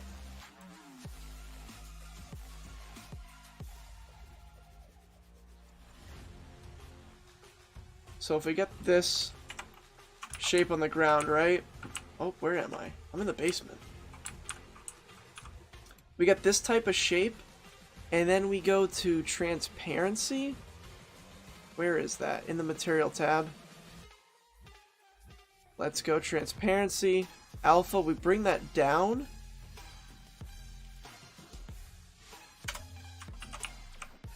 Let's render it. The transparency needs to go down a lot.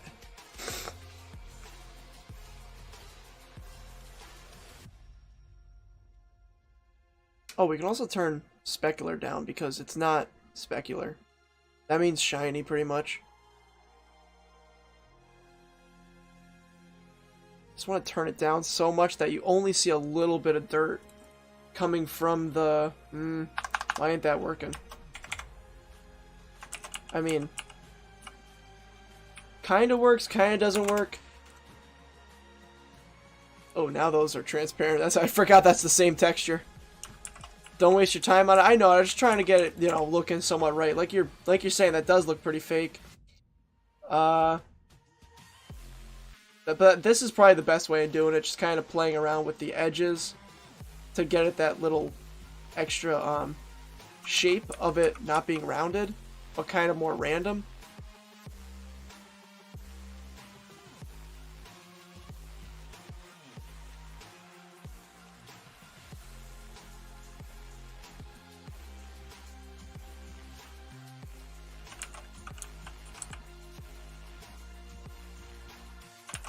I mean, yeah, that probably looks a little bit better.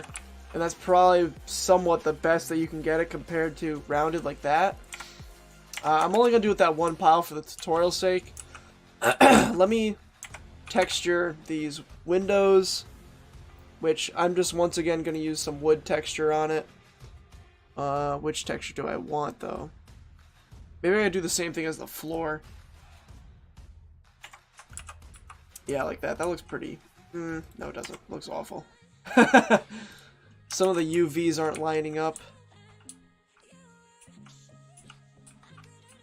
Yeah, we're gonna be doing glass as soon as I get over this, what's this thing called? The trim. See, so sometimes they don't line up correctly. I don't know why. It's just something Blender, does. But all you gotta do is just play around with it until you find the shape that you're looking for. Like this, the planks are going like this, and I want them to go like that. So I just turn it to 90. Instead of it being like this, it turns to like that. I feel like I'm such a pain. Nah, dude, you're giving me some content so I can teach you guys. Don't worry about it. That's what I'm here for. I'm here to teach. Same thing with this. We can just move it until we don't see that seam anymore.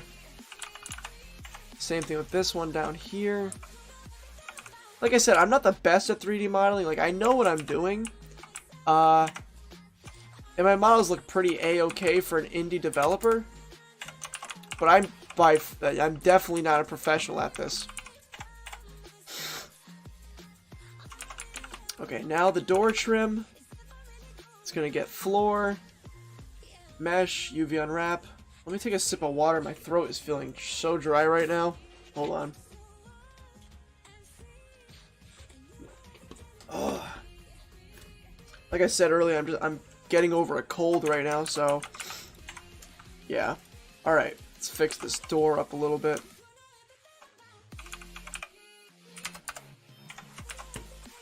Looks pretty good. The door, I might just keep it white because it is just a door.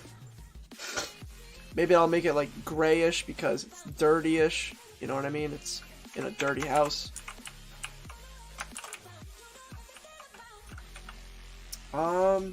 Yeah.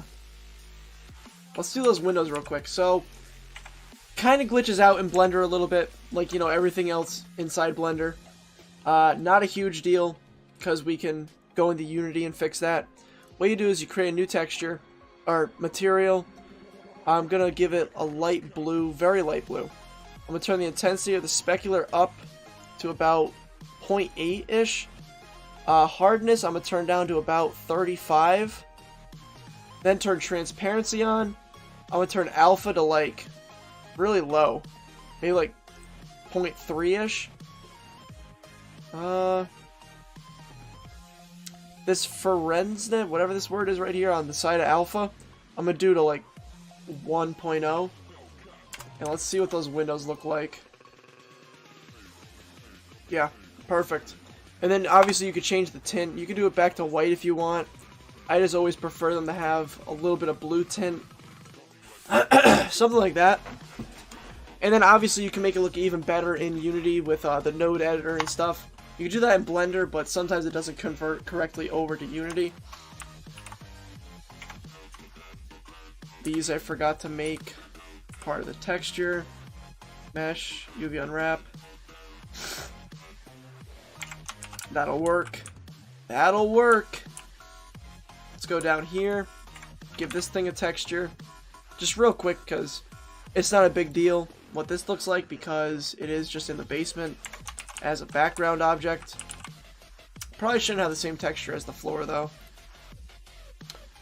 Let's have the same texture as... what is this? That looks fine. And the player will be all the way up here, and you won't even really be able to see that. And now we have this whole scene pretty much textured, ready to go into Unity. Yeah, that came out actually really nice. I'm pretty happy with this model. As you can see, actually, because we put these holes in the window over here, the light actually comes through, which I really like about Blender. Debating if we should put a texture on that door or not. I don't really want to. I'm just going to make it a little darker. Turn the specular down a little bit. Okay. So now it's ready to go into Unity. Let me show you what I do before going into Unity. First of all, let's get rid of these images real quick. We don't need them anymore. Where's that grid? You want the model to be somewhere in the grid like this. If it's not in the grid, the origin of the place marker is going to be a little off, and we don't want that. Just going to be easier in the long run. I'm going to delete the main light, and then I'm going to delete this camera here, okay? Cool. So now I'm going to go File, Export. We're going to export as an FBX. I'm going to do it to my desktop, and we're going to call this Tutorial Room. I will also save as a Blender file, Tutorial Room. That should all be on my desktop now. I'm going to create a new folder. I'm going to call it Tutorial Room. Now, every texture we just used, every model we just used is going to go in there. So, Tutorial Room, both the blend file and the FBX file. I'm actually going to call it FBX because Unity likes to use FBX. It doesn't like to use anything else. It's very selfish like that. Let's pull all the textures in here. Just all of them. It doesn't matter what it is. Just so it has the reference to where to go. And let's open Unity real quick. Man, my throat is killing me, I tell you.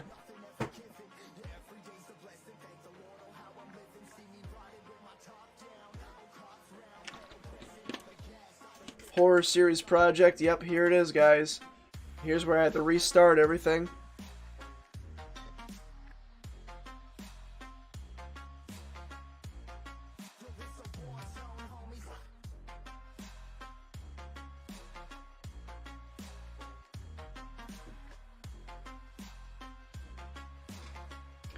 Yeah, no, you guys, what do you think of this, though? For those of you who are actually watching the live stream and watching the, after it's uploaded, do you guys like it when I live stream? You guys want me to do this more often? What's up? Sorry, I'm losing my voice right now. Now that Unity is open, let's grab that Tutorial Room folder, bring it into Unity, let it do its thing. Tutorial Room. Let's grab the FBX file, bring it in. Nice, okay. As you can see, it does not look as good as it was in Blender. The reason for this is, I mean, it doesn't look bad. Maybe it's a little too shiny in some places. The reason for this is because we're going to have to recreate all the materials inside Blender. I know, a little bit of a pain in the butt, but we're going to get through it. So what I'm going to do is actually find that FBX file we're working with, go down to smoothing angle. I'm going to turn that all the way up and press apply. It's just going to make sure it's not as jagged. And now let's create material. We're going to do floor. And whatever the floor texture is, where is it?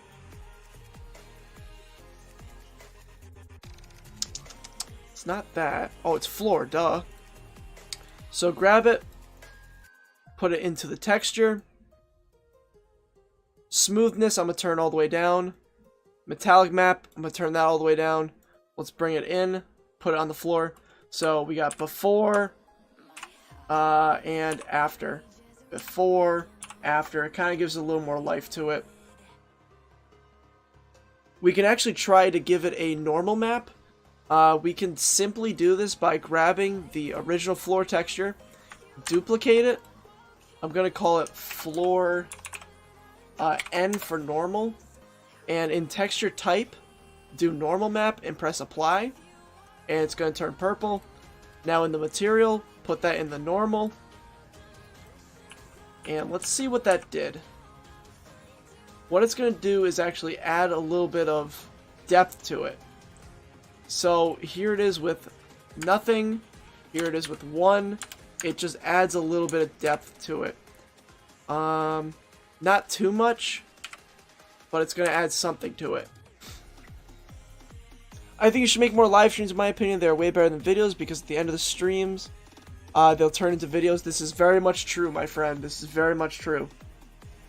We'll create another texture, create material, wood, and that one is going to be this wood right here. Again, smoothness all the way down, and put it on every object that it needs to be on. Like, look how much different that is. Look how shiny it is. Look how non-shiny it is. You can obviously turn smoothness up a little bit to give it a little bit of shine. Not too much, because obviously wood's not supposed to be shiny. Let's say these rusted cans here. Let's make the rusted can. Material, rust. Rust texture right there. Put it in. And then I'm going to turn smoothness down, but metallic map I'm going to turn up. So light will actually reflect off of it. The glass looks pretty okay. I don't really like it too much, so let's go material, glass. Again, I'm going to add a little bit of blue to it, just a little bit. Voice crack, we're going to ignore that. It's nice to be able to ask questions. I completely agree, my friend. Completely agree. We're going to go surface type, transparent. And let's actually just add that to the glass. Let's see what that looks like. That's pretty bright. Smoothness, turn down. Alpha, let's just play around with some of these. Let's turn it back to a... Oh, let's turn the actual transparency down. Let's go back to a white-ish. And that already looks 3 times better. Nice, I like it. Obviously, it's going to be brighter because this is what the actual glass looks like because we're looking in. Because we're looking at the skybox, it's going to look a little bit brighter. That dirt needs to change because dirt's not supposed to be shiny. Material, dirt. That goes there. Smoothness all the way down. And now the dirt's not shiny. Perfect. The walls look shiny as well. We don't need that. Material, walls, base, smoothness down, walls. Nice. And then you can even play around with this even more. You can go effects, I think, or lighting. Yep. Reflection probe. You just throw that in your game, and then whatever has a reflection, it'll reflect off of. This trim doesn't need it, so another one for wood. Or no, that's floor, isn't it? That's just the floor texture, yeah. Adding the reflection probe, it'll add a little more detail into the scene. Something else you could do is I'm going to add a player into this.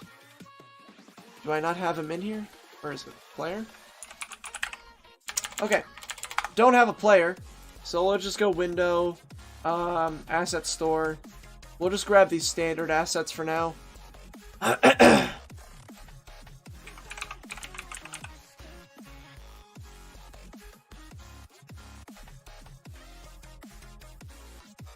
Import that into the scene.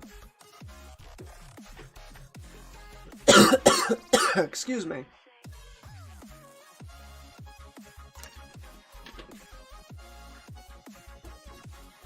My throat is absolutely killing me, wow.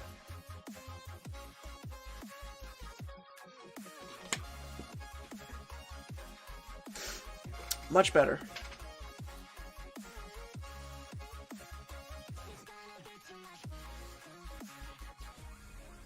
And once this goes in, we can play around with, I haven't done a tutorial on it yet. It's, actually, I've done a light tutorial on it. It's the, what's it called? Not the pipeline, it's the, post-processing. Man is dying and still streaming? Yeah, bro. It's how it goes, man. I used to, dude, so, out of high school is when I started doing the gaming YouTube / Twitch channel. I used to stream, dude, literally, like, anywhere from 6 to 12 hours a day. Like, I loved streaming so much. I got really burnt out because I used to do 1 to 2 streams a day. Oh, man, dude, I can't, I'm so upset that account got hacked, but I'm grateful it did, I still have my old Discord. I have 500 amazing people in there. Probably always ready to come back and watch me. Now I have this other amazing community of young game developers, you know, wanting to learn. I love it. Okay. We need to add our player, which I'm not used to this project because it's not mine. This is just a starter project. FPS controller. Let's add him in. He's got to be a bit taller.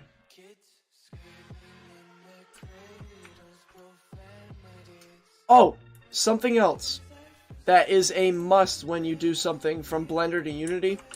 You want to grab every object inside of your model, add component, and you want to do a mesh collider, or else you're going to fall right through.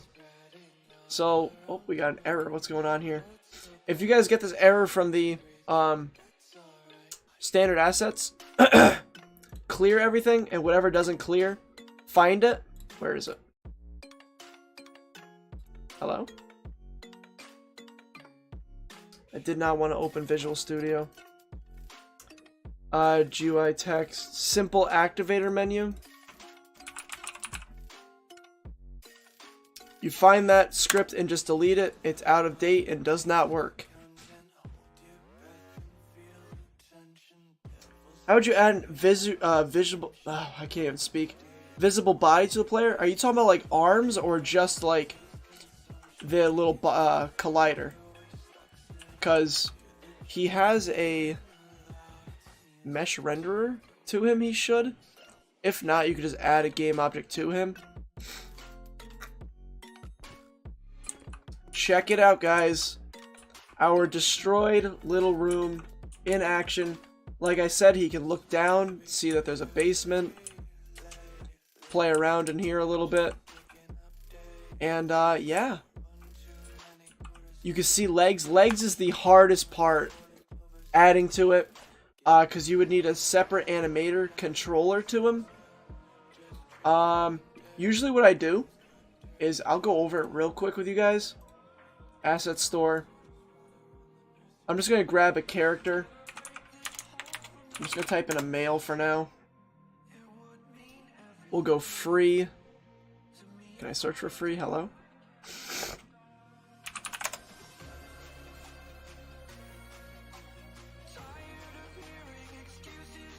Low to high, there it is. And say you want to use, I don't know, who do you want to use? We'll take this guy in a suit, for example, okay?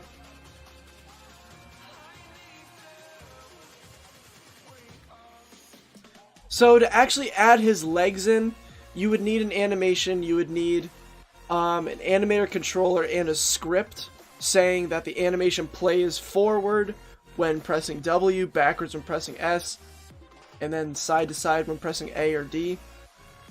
For arms, what I usually do though is I grab the, let's see, where's the suit guy? Where is he? Of course he has no texture to him. Whatever, we'll just grab this for now. Where's his material?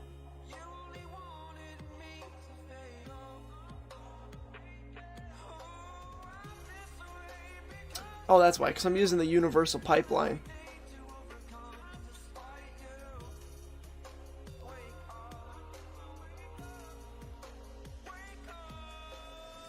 Where's the suit? Universal pipeline. Simple lit.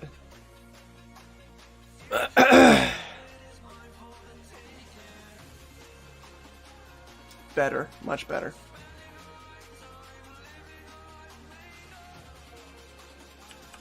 That's terrifying, but that's fine. What I would usually do is take his head, shrink it. Where's his head? Can I not do this with this model? Hello? Oh, maybe in his bones, duh. I would take his hips, shrink them down, put it inside, take his whole head, shrink it down, put it inside. Now you have this weird looking torso thing, right? I would put it right behind the player. Okay, let's look at the bottom here. So when I want to use his arms, we can actually put that on the player. Damn it, do what I want you to do, please. Thank you. You would just pull them out like this. And then move them accordingly to where you need them in front of your player. That's how I usually do it. Is I grab a model, shrink it down like this, and then use the arms and such accordingly. Like I said, legs is a little more difficult because it is involving some code. But it's not impossible to do. Just I have no time for it right now, you know? Why can't I see his arm? It's weird. Whatever. But that's what I do. That's the gist of it. I would show you in my main project, but, you know, my main project is in fact gone.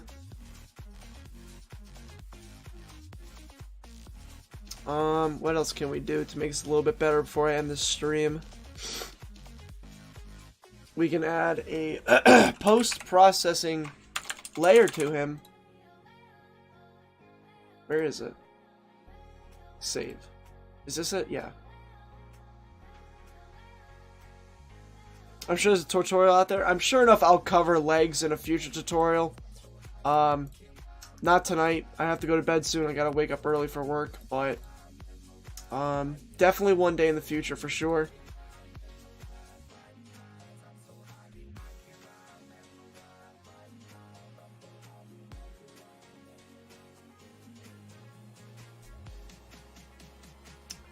I could have sworn this project came with a post-processing layer, and it would have just made it look a little more alive.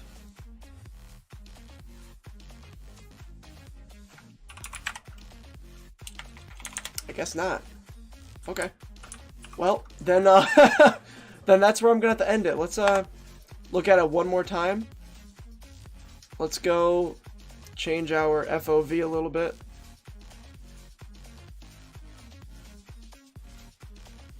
Where is it? In the camera, duh. I usually like to go with 80. There it is, my guys. We have a scene that we can walk around in of a destroyed room. Awesome. I love it. I hope you guys have enjoyed today's little 3D modeling tutorial slash come talk with me thing. I don't know what you want to call it, but I really appreciate everyone that came today. I will definitely be doing this again sometime in the future. I don't know what we're going to be 3D modeling next. Oh, as promised, if you stayed till the end, I would show you what I have been working on. You guys already saw the 1911 that I was working on. How do you make it so you can't jump? Let's see. We go into Unity, go to the first-person controller, and then jump speed, we turn that to 0, and I think that might be it. Oh, nope, he's still jumping a little bit. So jump speed is 0, and then gravity multiplier 0, I think. Yeah, that's literally it. Now I don't know if you guys can hear that. I was trying to jump. It's simple as gravity multiplier 0, and then jump speed 0. Keep stick to ground to 10, because if you're up on a ledge, say, and you turn that off, he won't be able to. He'll just float pretty much. What else we got in here, boys? We got Toy 1911. Pretty cute. I was thinking of making a Call of Duty type, like, parody game called, what was it gonna be called? It's gonna be called, Just toy warfare or something like that. It's an RPG I was making. Nice, nice. I think there was one more I made. Oh, that's my dude for the other game.